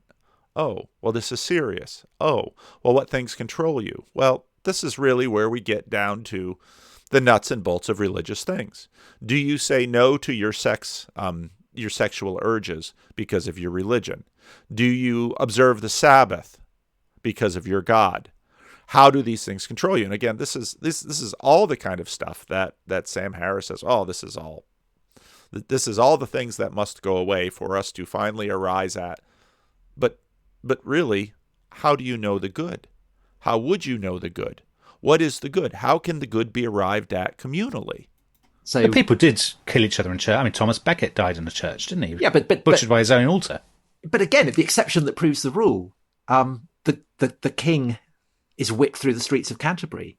Thomas is enshrined as a saint. It's remembered as the most shocking thing imaginable. Again, this kind of violence it doesn't really happen. That's the point of it. But Dominic, what I would say also, just on... It doesn't really happen. Well, what do you mean by that? Well, did it happen once? Yeah, it did happen once. Did it happen physically? Yeah, it did happen physically. It doesn't really happen. Well, really? What on earth do you mean by that word? On why Game of Thrones is so addictive and why it's such fun is that I think it does give you everything that a great historical drama does. It gives you the sense of being in a past period governed by strange customs, governed by strange ways of doing things, family dynamics, all the kind of stuff that you get from a drama about the Wars of the Roses or the Julia Claudian court. But because it's fantasy, you have no idea what's going to happen. Yes, and that's certainty, why I this suppose. has the. I mean, I remember reading it and being devastated. And there's the famous footage of people watching it on the TV adaptation and kind of putting pillows over their heads and screaming. Now, another thing from this podcast that really grabbed my attention was, and we'll see if I ever actually get around to a commentary on Pageau, Kristen Peterson. Maybe I will, because I plan to listen to that in its entirety carefully while I am on my vacation, because I said I usually get more chance to listen to some of these things. Peterson makes this comment. He says something similar to Roger Scruton. There's a way in which the world is most real when it defies our expectations. That's a really subtle and important observation to make. Because what it seems we're always doing is we're projecting madly onto the world. And when the world, with the amount of feedback that comes through our projection, our anticipation and our expectations are confirmed, well, we don't pay any attention. There's no relevance realization there. We just continue on into the world. But when something happens that isn't according to our expectation, that's when we sort of wake up. And then we pay closer attention, because we've got to integrate that into our internal mapping. Because once that is integrated, fool me once, shame on you. Fool me twice, shame on me. It's a little saying that basically has this idea that you fooled me, you have my attention. I had better map that internally so we won't be fooled again. The Who. So you have this scene in Game of Thrones that I know nothing about and has absolutely no attraction on me, but then this idea here about expectations. Again, this kind of violence it doesn't really happen. That's the point of it. But Dominic, what I would say also, just on why Game of Thrones is so addictive and why it's such fun, is that I think it does give you everything that a great historical drama does. It gives you the sense of being in a past period governed by strange customs, governed by strange ways of doing things, family dynamics, all the kind of stuff that you get from a drama about the Wars of the Roses. Okay, the strangeness. So the historical drama, well, there's a realness. You got the Vervaekian suchness and moreness.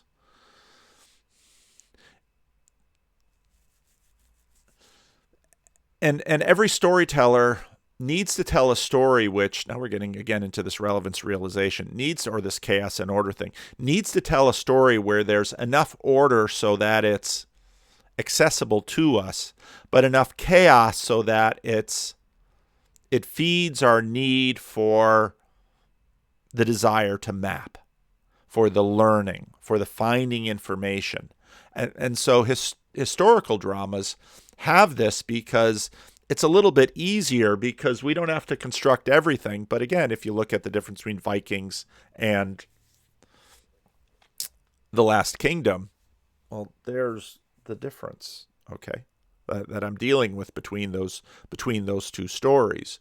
Because, well, I'm watching the people, and I'm watching a good amount of the crowd for the last Kingdom would be about, this is what Christianity is. Christianity is sort of this Sam Harris game for suckers and con men. That's what Christianity is. But the Viking religion, that enchantment. There's a curse that was put on Uhtred by this witch character who's also attractive and blonde, and Uhtred's wife. My wife was a little bit upset when we were watching. It's like, well, how many times is this dude gonna be married? It was so funny when one dead soldier comes back and says, "How many wives have you had?" And my wife's like, "Oh, these stupid writers, and introduce this hottie, and and part of me, it's like, it's the sexual tension. It's back to The Office. You have to have Jim and Pam in The Office because there's a certain element of your audience that is going to demand romance, and unless your story has some kind of romance or sexual tension, it's it doesn't hold the interest for especially those people for whom romance is the one thing that it's catnip to certain portions of the population. It's pornography. It just keeps grabbing them because it's romance, and romance is all about will I discover my one true love, my soulmate, it's basically an eschatological utopian relationship that some people, often of a certain sex, I won't say anything, tend to be fascinated by. But then men are sort of more fascinated by these other aspects, but we won't go there right now. The Julia Claudian court. But because it's fantasy, you have no idea what's going to happen. Yes, and that's why this has the... I mean, I remember reading it and being devastated. And there's the famous footage of people watching it on the... And of course, it's the Starks again which is almost nothing, but the show begins sort of with the Starks, and they seem to be the archetypal, the us we want to be, where we follow rules and we have a moral code and we are respecters of other people, and we're not users. We're not users of other people, et cetera, et cetera, et cetera. But the underlying idea beneath this is that, well, you're suckers if you follow the rules. Well, where do the rules come from? Well, the rules don't come from the physical world around us. The rules come from watching each other. The rules come from religion. So those are the elements. There's some other really nice tidbits in this Game of Thrones episode and the rest of history. So again, subscribe to their podcast, listen to the whole thing. I found their podcast entertaining. I've got a couple of them saved. Coming up, they have the World Cup of Gods that they have a preview for. I haven't listened to it yet, but this is great stuff to listen to as while I'm on vacation. So I'll keep doing it. Now, one of the issues that comes up when we start talking about universal history is very much going to be race. And so I didn't watch much of this either, but my daughters were far more interested in it, and so I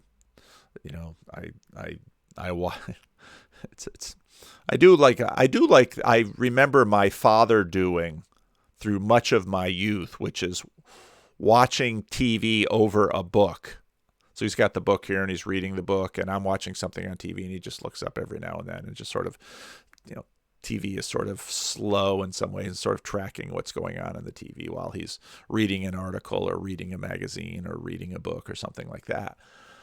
Bridgerton has been a show that caught people's fancy on YouTube. And, let's go back, see if I can click on it here. So we're using these historical stories to try to, well, why are we telling these historical stories? Well, we're trying to orient ourselves. And again, this is what it seems Sam Harris completely misses. We're trying to orient ourselves, and we're trying to find a universal history. And so, well, what about race? Well, so many of our stories are coming from this one little corner of Europe. And, well, let's say in the 18th century, 19th century, race kind of played a particular role then, which, nobody wants to let us forget. So then you take something like Bridgerton and what so surprises me about these is because on one hand, they're supposed to be out here on the canonical streaming services such as Netflix. And, well, a big part of the whole race debate now is colorblind or not. Colorblindness, well, that was so 1950, 1960. Now we're supposed to pay attention to race, and race is supposed to be all important. Don't ghost people's racial identities. But then, well, now we've got the service of representation, and so we want to stick dark-skinned actors into these historical dramas. And, well, but there's going to be dark-skinned actors, but remember, actors are playing roles on television, and culture is not just skin color is not just skin color, it's culture. And so then the debate over Bridgerton and race. Bridgerton wants to have black characters while hand-waving the reality of racism. And so, very quickly, part of the difficulty in the current racial conversation is that, well, what do you do with the universal history? Because if skin color, and this is actually working through right now, because very quickly it's all about the color of your skin, but then a whole bunch of, I was just sitting down with a man yesterday who was telling me, everybody thinks that because I'm black, I have to act a certain way. That is exactly what everybody is telling you now. And he's saying, no, I don't. I like these things. I like these musical groups. I like these. For him, a lot of it is orienting on education or on entertainment genres. I like these things, and they're not considered black, but I like them. And so I'm going to continue to listen to them and enjoy them, and I don't care when people try to take away my black card. And I think that's exactly right. Because the pigmentation of our skin, while has had a devastating history in many respects, is not all we are. And so then when you start, playing around with these historical pieces, and it's been interesting because Vikings and the Last Kingdom haven't done this, because it would be a little strange to have an African Viking. And so very quickly the questions of these color palettes and people that we can cast in these roles, but of course, skin color is just one tiny little aspect. And well, how really will you work when we have questions of which, a lot of the race conversation is whiteness? Well, what exactly is showing up on time, reading a book and getting good grades white?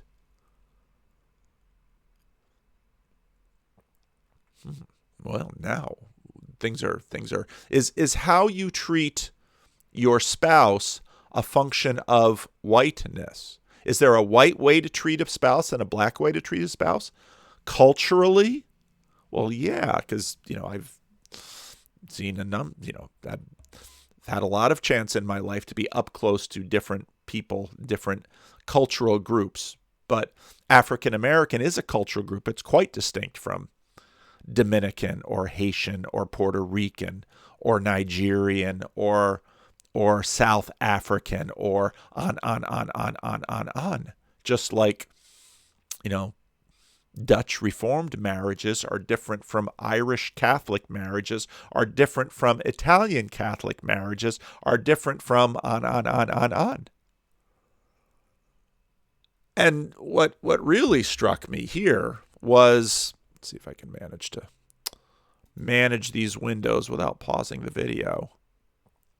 When in The Bachelor, which has all of this talk about romance, when, first of all, the first black bachelor picks a white girl, don't think that many people, especially African American women, weren't paying very close attention to that. Yeah, post-racial. And then when it's discovered that she dressed up in period costume and went to an antebellum party, which, hey, I get that. Like I've said in previous videos, I get a visceral reaction when I see a Confederate flag. I was trained from the youth to fight that Civil War in my little youthful brain, and to be on the side of the Union. But and then all of these breathless comments in the show about your person and how love is basically at the top of the hierarchy, and when I pick someone that will, because so many of the people are children of divorce, and this particular bachelor had an African father, not an African American father, an African father, and a white mother, And, there were episodes devoted to him working through these issues, and could he actually commit, and would he be the kind of husband and father that his father was not, and would he treat his person, because I can't say wife, would he treat his person better than his father treated his mother? And I mean, all of these issues just came vomiting out onto in our little entertainment packages, and then to have this happen at the end, and then at the same time we're playing around with race and historical shows. But of course, if they were doing a drama like, I don't know, Sounder, which was a book and then a drama in the 1970s, or if they were to recast Roots and Kunta Kinte was Chinese. So all of this stuff is a big deal. And, well, what are we doing with these stories? And what are we doing with these reality TV shows? And we're trying to figure out the world. Now, Peterson I just a couple of nights ago, or night or 2 nights ago, watched Peterson's question and answer. Wasn't as much stuff in this question and answer to sort of grab me, but there was a question about superheroes. So, what are your thoughts on superheroes? Well, they're quasi-religious figures. They're literary figures, symbolic figures. They're amalgams of what's admirable. So you imagine that we have this instinct. Superheroes are amalgams of what is admirable. Just superheroes? Or do we, in fact, again, back to if you want to watch the biblical series, watch the first one, because a lot of the good stuff was in that first one. Because, well, what are we doing with drama? What are we doing with these stories? How are we trying to portray the Middle Ages? What are we doing with all of this stuff? We're trying to figure out, not rationally, because you can do that, and you can have a video on YouTube where you walk through, rational ethics. But what we do with them is, well, look at, again, the show The Good Place. You incarnate them in story, and you work it out. Why? Because there's actually more canvas in story. It communicates better to us. It impacts us far more deeply, far more broadly. It's again in that way where something is a piece of literature is more true because it can take within it all these other lives. But now, some of our historical dramas have canvas issues with respect to the world we have today, and we don't know how to construct a universal history. Well, it sort of has to be a history, but it's not just a history, and there might be dragons involved, and there might be zombies involved, because once you expand the canvas further, now suddenly you can actually work out the questions about how to live and how to act, because that is actually what we're doing. They're some superheroes. Well, they're quasi-religious figures. They're literary figures, symbolic figures. They're amalgams of what's admirable. So you imagine that we have this instinct to admire, and it takes us over. It doesn't happen voluntarily exactly. You admire someone sort of despite your will, and you tend to admire the ideal. So, this is exactly what happens in almost every story. There's the protagonist that we're supposed to identify with. We're supposed to see the land of Game of Thrones through the eyes of the Starks. This is just what happens while we're watching people, while we're watching stories, while we're updating our maps. This is exactly what we're doing. And so what superheroes do are sort of expand the canvas. Here's an example. I was talking to a great biologist this week, Randy Thornhill, Dr. Randy Thornhill, who discovered the role of symmetry, bilateral symmetry, in sexual attractiveness. Well, he showed, for example, or people who were influenced by his research showed that even babies will look longer at a symmetrical face, and a symmetrical face is more attractive, or an averaged face is more attractive, and an averaged symmetrical face is even more attractive. Now, part of what makes Jordan Peterson so good at this are, I've watched enough of him now that I'm continuing to do relevance realization, is he has captured the art of the scientific sermon illustration. What do I mean by that? One of the things you learn as a preacher is that most of the points that you think, these abstract theological points that you think are so important, and as a minister, you study the text and you study the word and you abstract them and you get this idea, and so these are sort of the skeletons around which you construct your sermon or your message or whatever teaching that you're doing. But one of the things you very quickly learn as a minister is that it's the illustrations that people remember, not the points. Because I can craft multiple sermons with exactly the same point, and it will take people 5, 10, 15, sometimes dozens of sermons before they actually recognize the point and can sort of suss it out. There's a whole lot of repetition in terms of the points. And I remember a friend of mine who was a retired minister was at this church. He would get kind of tired of my preaching because he was a preacher, was sort of trained to see through to the points. But the vast majority of people, they just remember the illustrations. So I'm very careful about repetition and illustrations. In some ways, far more careful about that than I am about the points. What Peterson is able to do is he takes these little stories, which are just dynamite illustrations that really sink into us, and the points sort of come later. At a symmetrical face, and a symmetrical face is more attractive, or an averaged face is more attractive, and an averaged symmetrical face is even more attractive. And newborn babies, even, or very young babies, will look much longer at an attractive face than a non-attractive face. And that's because they are primed to admire the ideal that they need to strive to become.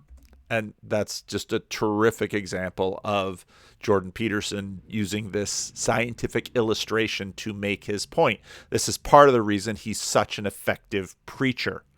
Why do I call him a preacher? Because I think fundamentally that's what he is. He is promoting a worldview, but he's not doing it in a church, even though he wanted to buy one. But the problem is, for him to purchase a building now makes no sense. It makes far better sense to rent a theater, which is a lot of what's happening with church planting these days. That's the instinct for admiration, and it's part of the fundamental religious instinct, which is the instinct to admire the admirable as such. Now, right there, it almost slides it in, the fundamental religious instinct to admire the admirable as such.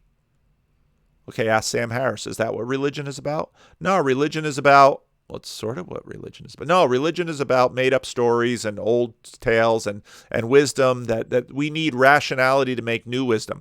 And narrative is good for illustration, but we need rationality. Oh, but here's the funny thing with story. Again, stories are these massive compression devices that bring worlds down into themselves. And so what we see in Game of Thrones or Lord of the Rings or any of these great epics are an attempt to boil the world down into a manageable thing, whereby this religious mechanism of admiration can sort of highlight the character. And, well, now we'd have understanding why, if you're African American, why you need to have a black superhero. Because, well, and this gets into, questions I've had with representation in, let's say, the Orthodox Church. And Pageau says, quite readily says, no, the organization, the culture is going to have to represent the ideal in that culture. But it's really tricky because, okay, well, what do you have Jesus wearing? I mean, Jonathan Pageau's whole story is deeply a part of this, because what the sort of modernist ransacking of religious and deconstruction of religious traditions was all about was trying to update it and bring it into the contemporary story. And what fundamentalism is sort of a resistance to that, but it's always got to be a selective resistance, because fundamentalists usually take certain elements and say, this is what we will refuse to update, but everything else can update. So I will not send my child to a school where they teach evolutionary biology, but I will go to a doctor that has been trained in all of that. And I will buy from a gas station that has a dinosaur.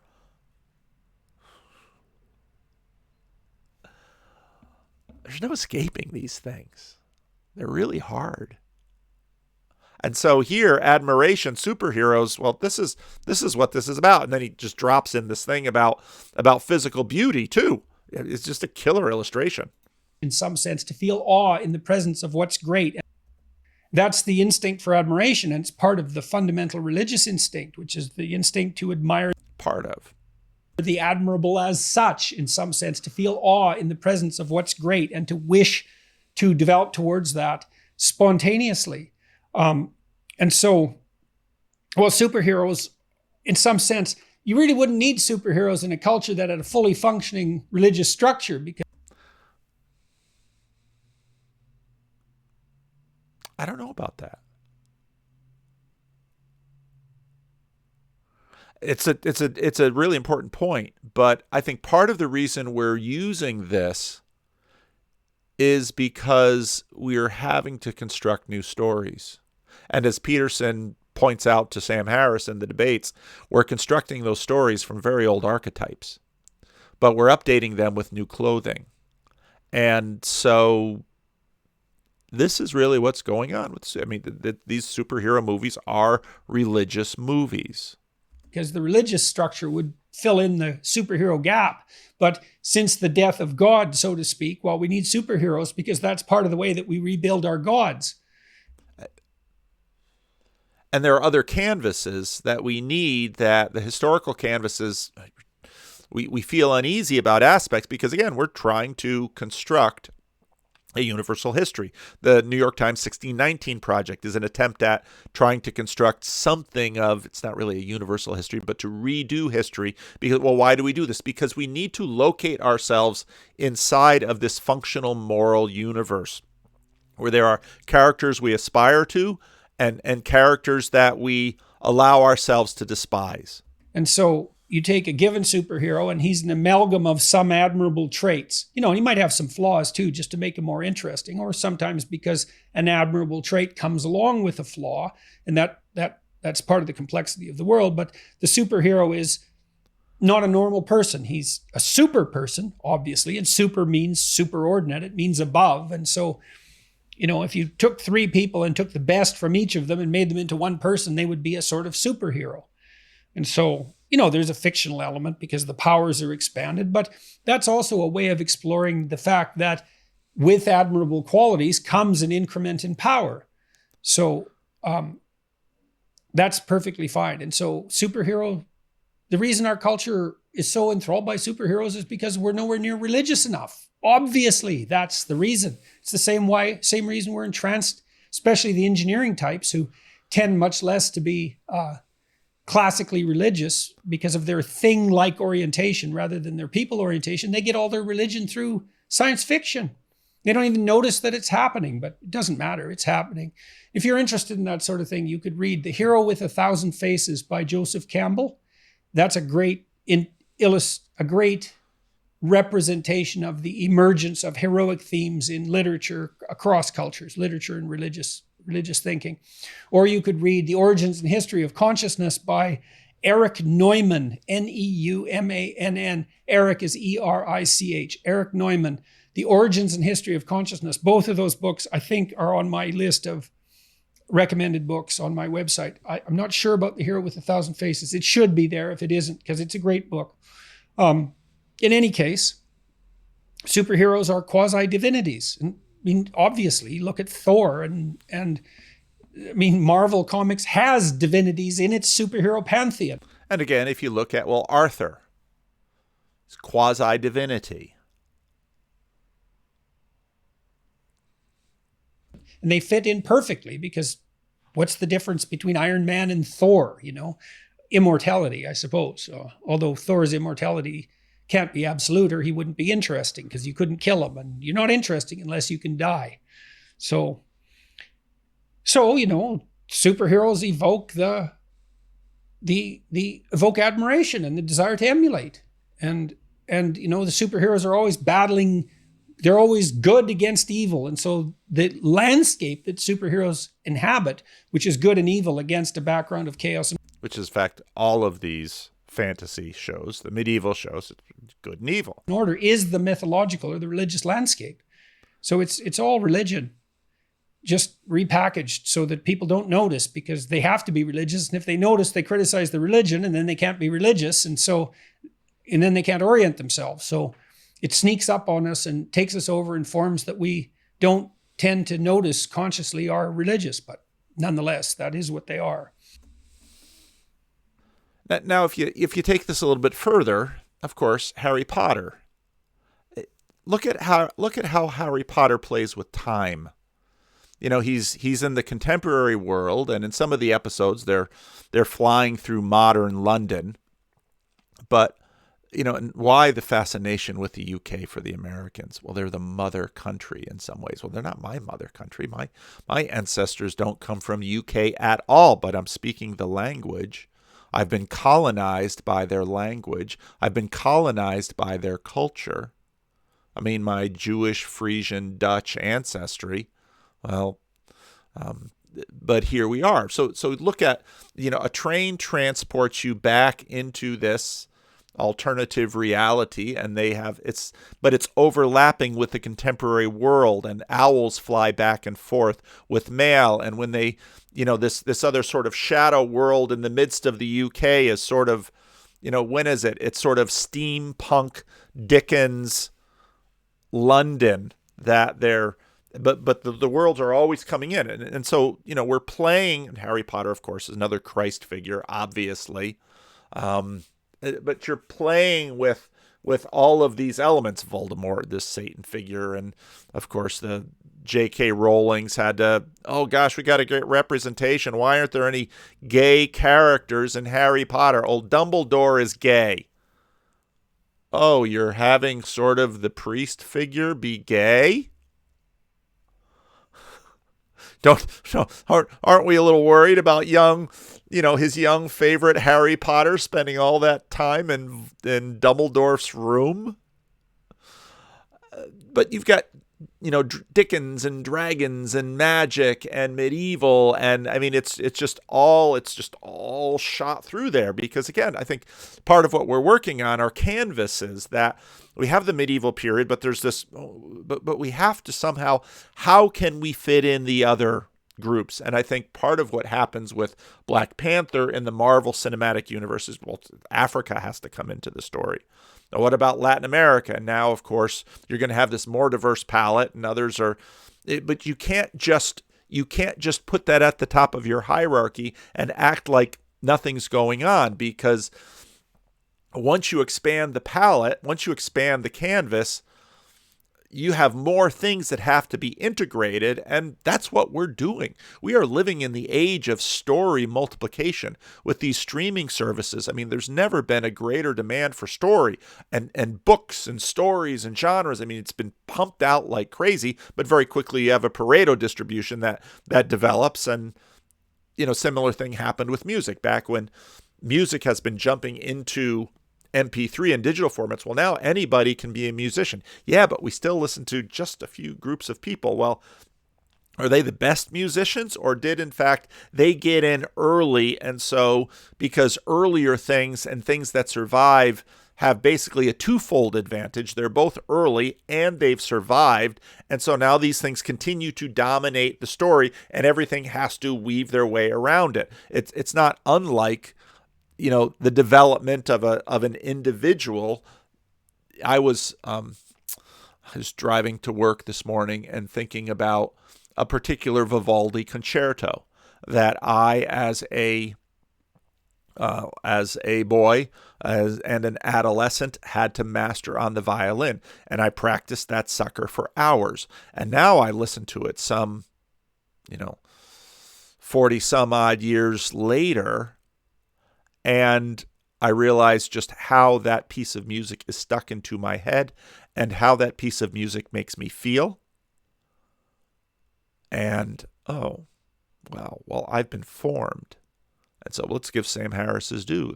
Those brain connections have wrapped around certain, here's a piece of music. They've wrapped around certain religious things. They've wrapped around certain theological things. They've wrapped around things that have a lot to do with race in America, because that was because of, my father's church and his ministry. That was very integral in terms of my formation.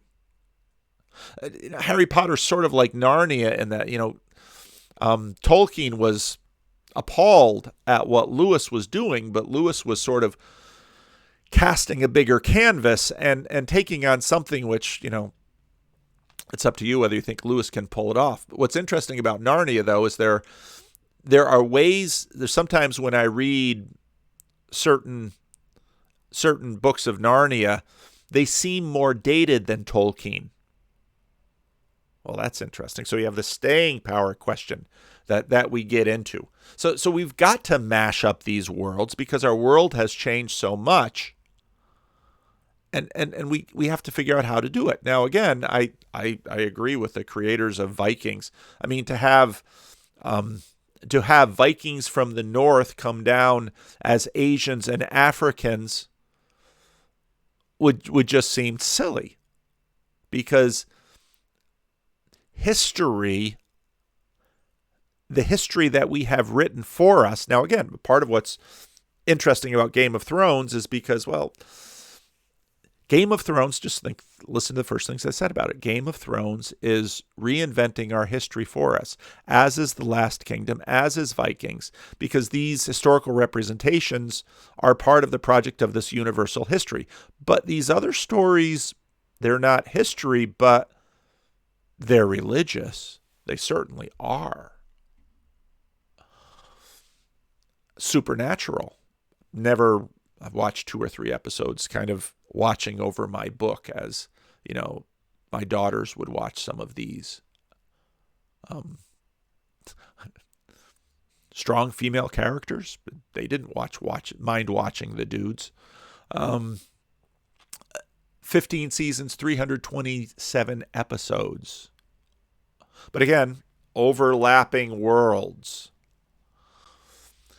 Thinking a lot about, Jonathan Pageau's video on Montero and WandaVision. I had a lot of thoughts about WandaVision. And, some of those mirrored some of John's, and Jonathan had other ones that I didn't think of. And I have some other ones that he didn't talk about there. But is this imagery just arbitrary? Our desire we need to have overlapping worlds. We must have it. It's the overlay that we all walk around with, this augmented reality, is the only way we can function in a too big world. And so these stories are, in fact, these are our religious stories, because they are how we orient ourselves and navigate ourselves through this world. And when I think about this, I think about Frank Peretti's This Present Darkness. Now, for some of you who have never heard about this, but this was a very big deal in the 80s. And when this book hit, it was like it bang, 2.5 million copies sold, over 2.5 million copies sold, 150 weeks on the Christian Book Distributor bestsellers. CBD was a sort of a catalog service before Amazon, the way that if you didn't have a Christian book shop, partly because even in the 80s and 90s, the book shops didn't have anywhere near the kinds of books I wanted to read necessarily. Although if you lived in Grand Rapids, you had Bakers and Zondervans and Erdmans. And at least while I was in seminary, that was one of the best places you could do seminary shopping, because a Dutch student like me, a lot of these commentaries are seconds from Erdmans, which means there was a imperfect thing. And so they'd sell them in their bookshop at a 40 or 70% discount as a, starving student seminarian. That was a cool thing. Frank Peretti's book was a very interesting book because, again, you had an overlaying of creatures, but more in terms of, supernatural. You had demons and angels, and they were represented in the story. What Frank Peretti managed to do was, I don't know if they've ever made a movie of this. It would sell. It might, but this also came at the same time of the, as Pageau mentioned, the demonic scares that were taking place, and I want to give you a sense of what this book is like. Complacency unfurled his wings.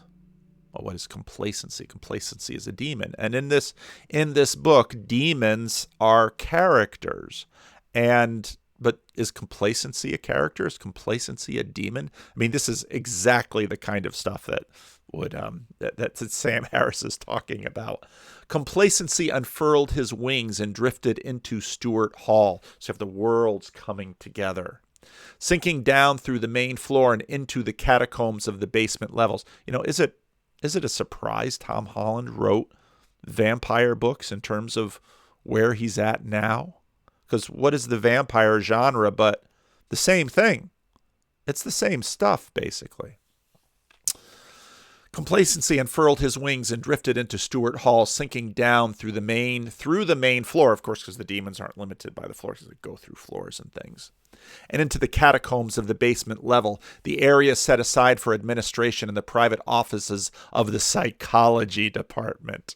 I just went to, it's been years since I've read this book. I think I'm going to reread it. It's going to be very interesting reading it again. So complacency, sinking through the main floor and into the catacombs of the basement level, the area set aside for administration and the private offices of the psychology department. In this dismal nether world, the ceiling was low and oppressive and crawling with water pipes and heat ducts that seemed like so many huge snakes waiting to drop. Everything, walls, ceiling, pipes, woodwork, was painted in the same dirty beige, and light was scarce, which suited complacency and his associates just fine, because, of course, complacency is a demon. They preferred darkness, and complacency noticed that there seemed to be a touch more than usual. The others must have arrived. He floated down a long burrow of a hallway to a large door at the end marked conference room, and passed through the door into a cauldron of living evil. The room was dark, but the darkness seemed more of a presence than a physical condition. It was a force, an atmosphere that drifted and crept around the room. Out of that darkness glared many pairs of dull yellow cat eyes. Cat? Didn't cats hunt us? So let's take Jordan Peterson and Frank Peretti and put them together in the sick imagination of Paul Vanderklay. Out of the darkness glared many pairs of dull yellow cat eyes belonging to a horrible gallery of grotesque faces. The various shapes of complacency's fellow workers were outlined and backlit into a sourceless red glow. This is a complete destruction of the buffered self. Yellow vapor slithered in lacy wisps around the room and filled the air with its stench as the many apparitions carried on their hushed, gargling conversations there in the dark. Complacency could sense their common disdain for him, because the devils don't get along. But the feeling was mutual enough. These beleaguered egotists would walk on anyone to exalt themselves, and complacency just happened to be the smallest, hence the easiest to persecute. He approached two hulking forms in the middle of some debate, and from their massive spine-covered arms and poisonous words, he could tell they were demons who specialized in hate, planting, aggravating, and spreading it, using their crushing arms and venomous quills to constrict and poison the love out of anyone. Complacency asked them, "Where is Prince Lucius?" "Find him yourself, lizard," one of them growled. A demon of lust, a slithery creature with darting and shifting eyes, slippery hide overheard and joined in, snatching complacency with his long, sharp talons. "And where have you been sleeping today?" he asked with a sneer. "I do not sleep," complacency retorted. "I cause people to sleep. To lust, to steal innocence is far better. But someone must turn away the eyes of others." Lust thought that over and gave a smirk of approval. He dropped complacency rudely as those who watched laughed. Complacency passed deception, capital D, but didn't bother to ask him anything. Deception was the proudest, haughtiest demon of them all, very arrogant of his supposedly superior knowledge of how to control men's minds. His appearance was not even as gruesome as other demons. He almost looked human.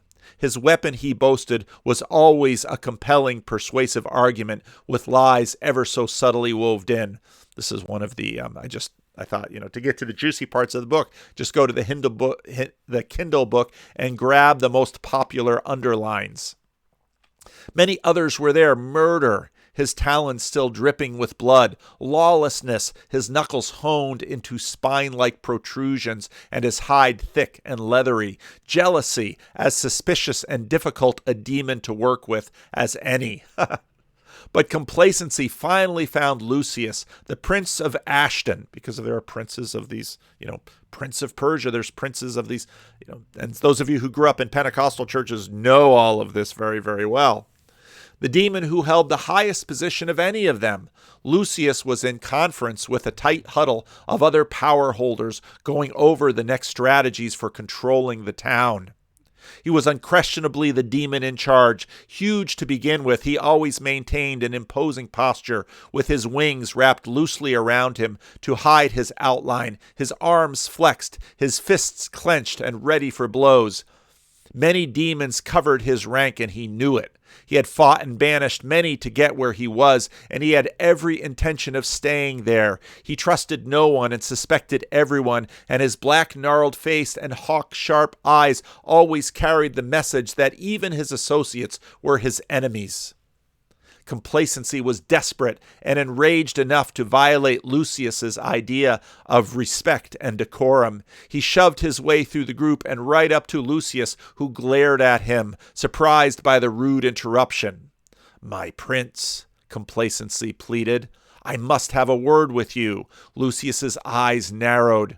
Who was this little lizard to interrupt him in the middle of a conference, to violate decorum in front of others? Remember, they're meeting in the psychology department in the basement of the college. "Aren't you with Hogan?" he growled. "I must speak to you. Dare you speak to me without my first speaking to you?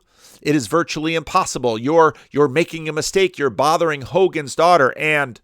Lucius immediately became a small volcano, spewing forth horrible cursings and wrath. "You accuse your prince of a mistake? You dare to question my actions?" Complacently cowered, expecting a stinging blow at any moment, but he spoke anyway. "Hogan will do us no harm if we leave him alone." Ah, the power of complacency. "But you have only lit a fire within him, and he casts me off now." The blow came, a wallowing swat from the back of Lucius's hand, and Complacency tumbled across the room. He debated whether or not to speak another word. When he came to rest and regather himself, he looked up to see every eye upon him, and he could feel their mocking disdain. Lucius walked slowly towards him and towered over him like a giant tree. "Hogan casts you off? Is it not you who released him? Do not strike me. I only hear my appeal." It seems Complacency is more of a team player than any of the other demons.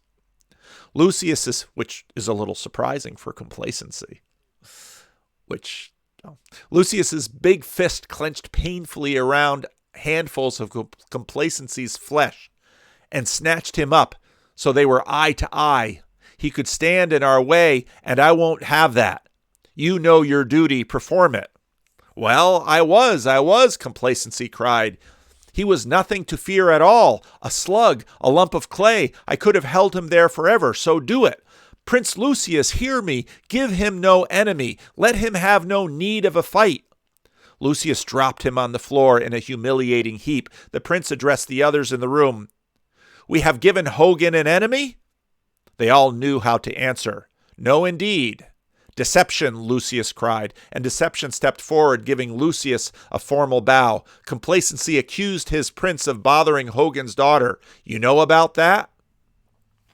You have ordered no attack on Sandy Hogan, Prince, Deception argued. Complacency pointed his taloned fingers and screamed, You have followed her, you and your lackeys. You have spoken words to her and confused her. Deception only raised his eyebrows in mid-indication and answered sedately, Only upon her own invitation. We have only told her what she prefers to know. That can hardly be called an attack. Well, see, they're trying to organize, and it seems, well, kind of a difficult team to work with. So we just had that scene with the demons in the psychology department. And, well, see, what makes the book so engaging and the genre work is that the demons are in the middle of the regular world. Now, remember the video I did on the comic books. And, well, the superheroes are in the middle of the regular world. When Lucius saw the Colemans come in the front door, he was agitated. In the past, he had never been very strong against the defeats and the discouragements Lucius had ordered, and their marriage had just about dissolved. Then they aligned themselves with the praying bush, hearing his words, and became stronger all the time. Before long, they and others like them had become a real threat. But their arrival didn't give Lucius as much agitation as the huge blonde-haired messenger of God, you see the angels show up too, who had accompanied them. Lucius knew for sure he'd never seen this one before. As the Colemans found a seat, Lucius swooped down and accosted this new intruder. I've not seen you before, he said gruffly. And all the other spirits focused their attention on him and the stranger. Where do you come from? The stranger, I don't know how this is pronounced, Chimon of Europe said nothing. He only riveted his eyes on those of Lucius and stood firm. I'll have your name, Lucius demanded. The stranger said not a word.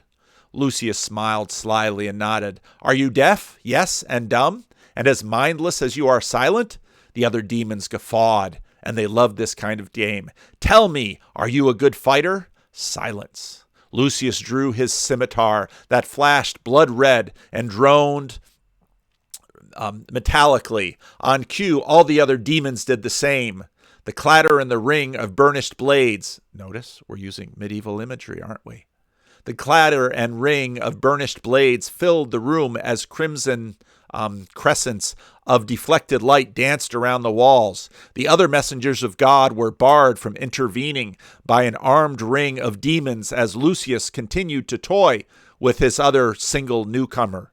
Lucius peered at his solid, unmoving opponent with burning hatred that made his yellow eyes bulge and his sulphurous breath chug out with widely flared nostrils. He toyed with his sword, waved it in small circles in the stranger's face, watched for the stranger to make the slightest move. Again, it's very medieval. It's swords and sandals and sex, huh? With an intense cry, Lucius swept his sword across the front of the stranger, slashing his garment. Cheers and laughter came from the crowd of demons. Lucius poised for a fight, held his sword with both hands, crouched, his wings flared. Before him stood a statue with a slashed tunic. Fight, you listless spirit, Lucius challenged. The stranger did not respond, and Lucius cut his face. Another cheer from the demons. Shall I remove an ear or two? Shall I cut out your tongue if you have one? Lucius taunted. I think it's time we got started, said Alf Brunel from the pulpit. That's not an angel or a demon. That's the preacher or the person. The people in the room stopped their hushed conversations, and the place became to quiet down. Lucius sneered at the stranger and motioned his sword. Go ahead with the other cowards. The newcomer stepped back. He took his place with the other messengers of God behind the demonic barricade. 11 angels had managed to get into the church without raising too much ire from the demons. Triskel and Cryone had already entered with Hank and Mary, because they've all got angels with them. They had been seen with the pastor and his wife, so they were not much paid attention, other than that they usually threatened expression and postures. Gulio was there, as big and threatening as ever, but apparently no demons were the slightest bit interested in asking him any questions. A newcomer, a burly Polynesian, made his way over to Simeon and tended the wound on Chimon's face while Chimon repaired the slash to his tunic. Oh, see, the angels have ethnic ancestry too. Moda came here from Polynesia.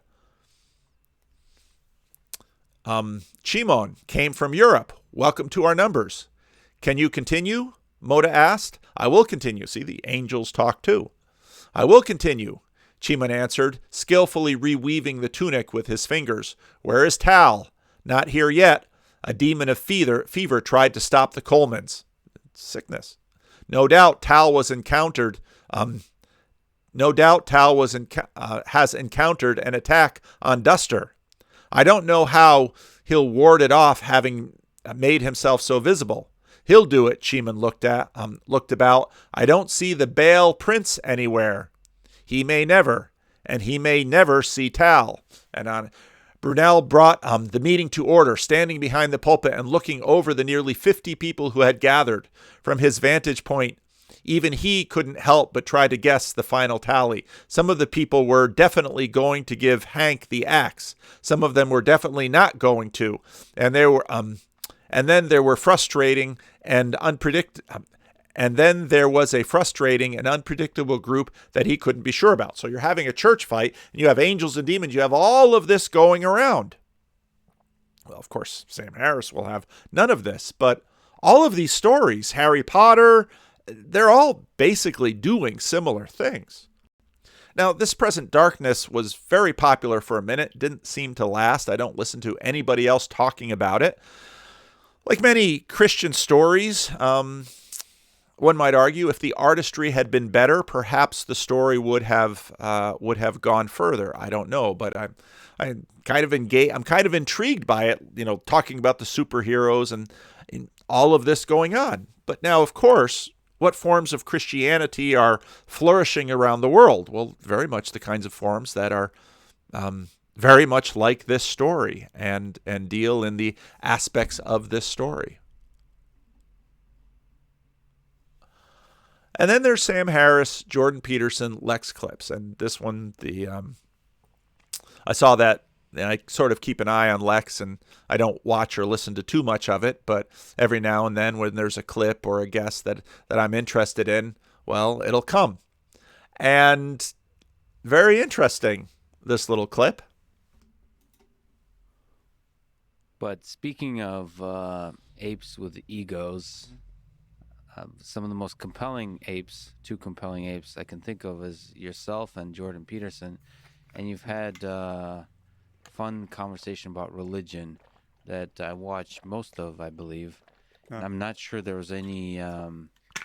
we didn't solve anything. If anything was ever solved. So is there something... What would solving something look like? I mean, that's a question to ask with respect to a lot of these things, because, again, it's in time that these things work themselves out. Like a charitable summary you can give to the ideas of that you agree on and disagree with Jordan. Is there something maybe after that conversation that you've landed, or maybe as you both agreed on, is there some wisdom in the rubble? Even imperfect, flawed ideas? Is there something that you can kind of pull out from those conversations, or is it a to be continued?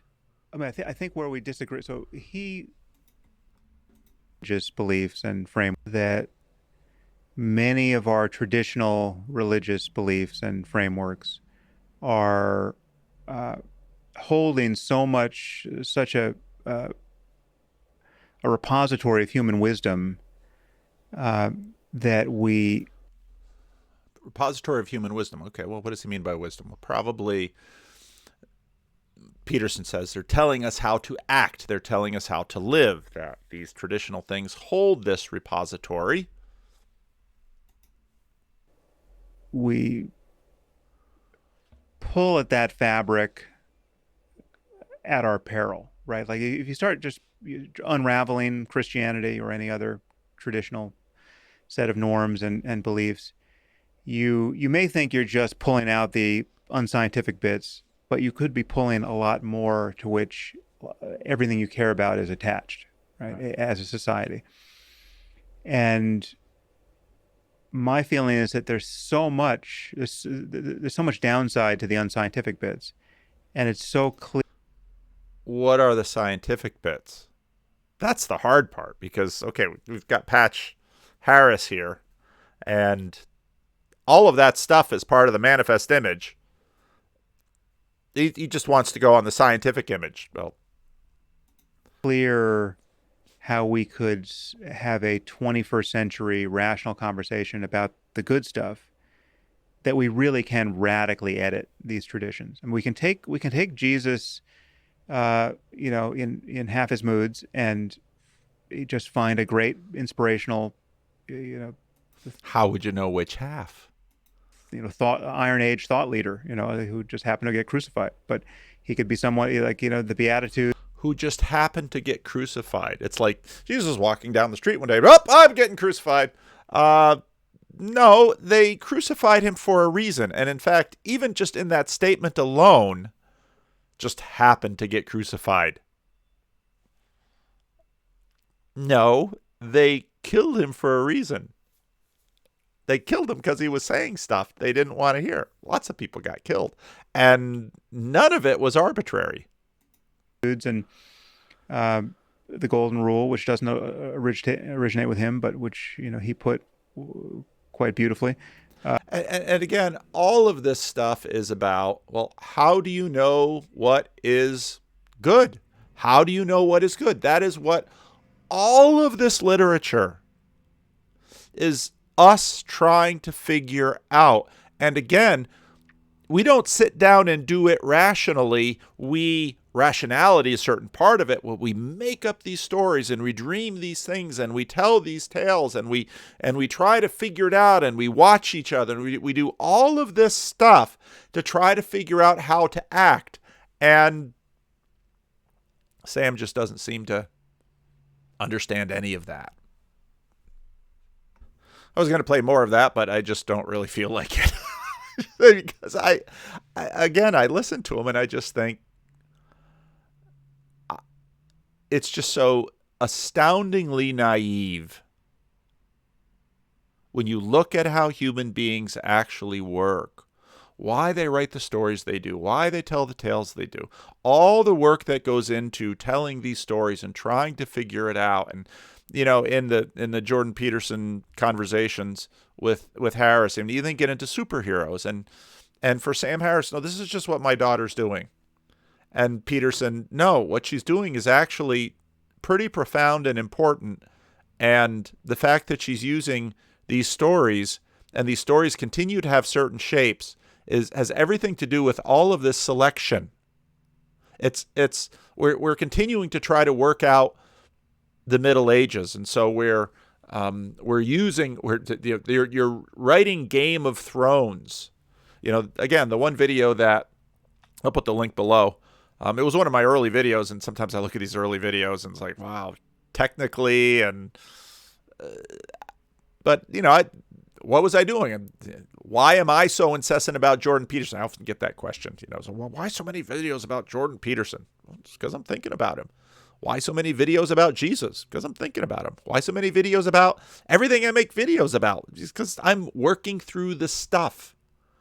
And we're working through our stuff. And what is religion? Well, what is spiritual? Well, how is it represented? Or how are we supposed to think about it? Well, what is the Middle Ages? When was a period when everything was sort of pieced together and at least we have a whisper that it was? Or was that just brutality and barbarism? And what about the characters in The Office? What do we do with the authoritarians like Dwight? And what do we do with the politically incorrect like Michael Scott? And what do we do with what was the name of the Christian woman with the cats who was of course, because the authoritarian and the Christian were the ones who were always going out with each other. And of course it's amazing watching The Office and watching the various little subcultures in our country work out their stuff. You have Phyllis, who of course is overweight, and you have to have the fat stuff. You have Creed, who is, probably should be in jail for something creepy. You have Ryan, and you have, what was her name? Mindy, I think, is the actor's name. Great comedian, the Asian woman. And their relationship. And of course, you had Jim and Pam are sort of the normies through which you see it. But even the, in some ways in The Office, Jim and Pam are the superheroes. They're the normies because Jim is the hot guy and Pam is the hot girl. And yeah, the show certainly lost something when, the sexual tension was lost. Same thing happened with Cheers. And of course, there was the Pam's old fiance who worked downstairs in the warehouse in the underworld. And, this is why we tell stories. This is why we talk about stories. This is why we represent the world as we do. We're working this stuff out. And, in this video, I talked about this. There's sort of a triangle, because triangles are funny things, especially relationally. You have the spiritual but not religious soft supernaturalist, and sort of Jordan on the cusp there. And then the religious supernaturalist who might read Frank Peretti and This Present Darkness. And while they're huddling together in their church, they're deriving tremendous amounts of meaning, imagining the angelic and the demonic forces. And then the naturalists who are saying, no, we don't do this. This is all about the votes. Oh, okay. And why do people vote as they do? Is there anything spiritual happening? So yeah, we're working out the Middle Ages, and we're working it out in, even shows that aren't anywhere near as popular as Lord of the Rings and Game of Thrones, but it's got to be swords and not blasters. Star Wars. It's got to be wands. And what to do with race. How are the rest of the nations of the world, and how are they to be integrated, and how is a universal culture to be told, and why do we reshape the canvases with superheroes so that we have bigger canvases to play, and how are they overlapping like in Harry Potter and in Narnia, and well, this is what we're doing. Why are we so obsessed with medieval stories? Not just medieval stories, but there's something in those stories, in the integration, in the synthesis, that we somehow sensed we got right, but it wasn't enough. And so we're still working. And so, I still think that, the modern period could be known as a dark age, as human beings, we're just suckers for enchantment. We want to live action role play. We want to LARP our way into this. And so, we're watching Jordan Peterson and Tom Holland figuring this stuff out. And I think all of us with them, even those of us who are, securely in the middle of the Christian church world in its various different tribes. And we're figuring it out. So anyway, like and subscribe. But better than that, leave a comment. Let me know what you think.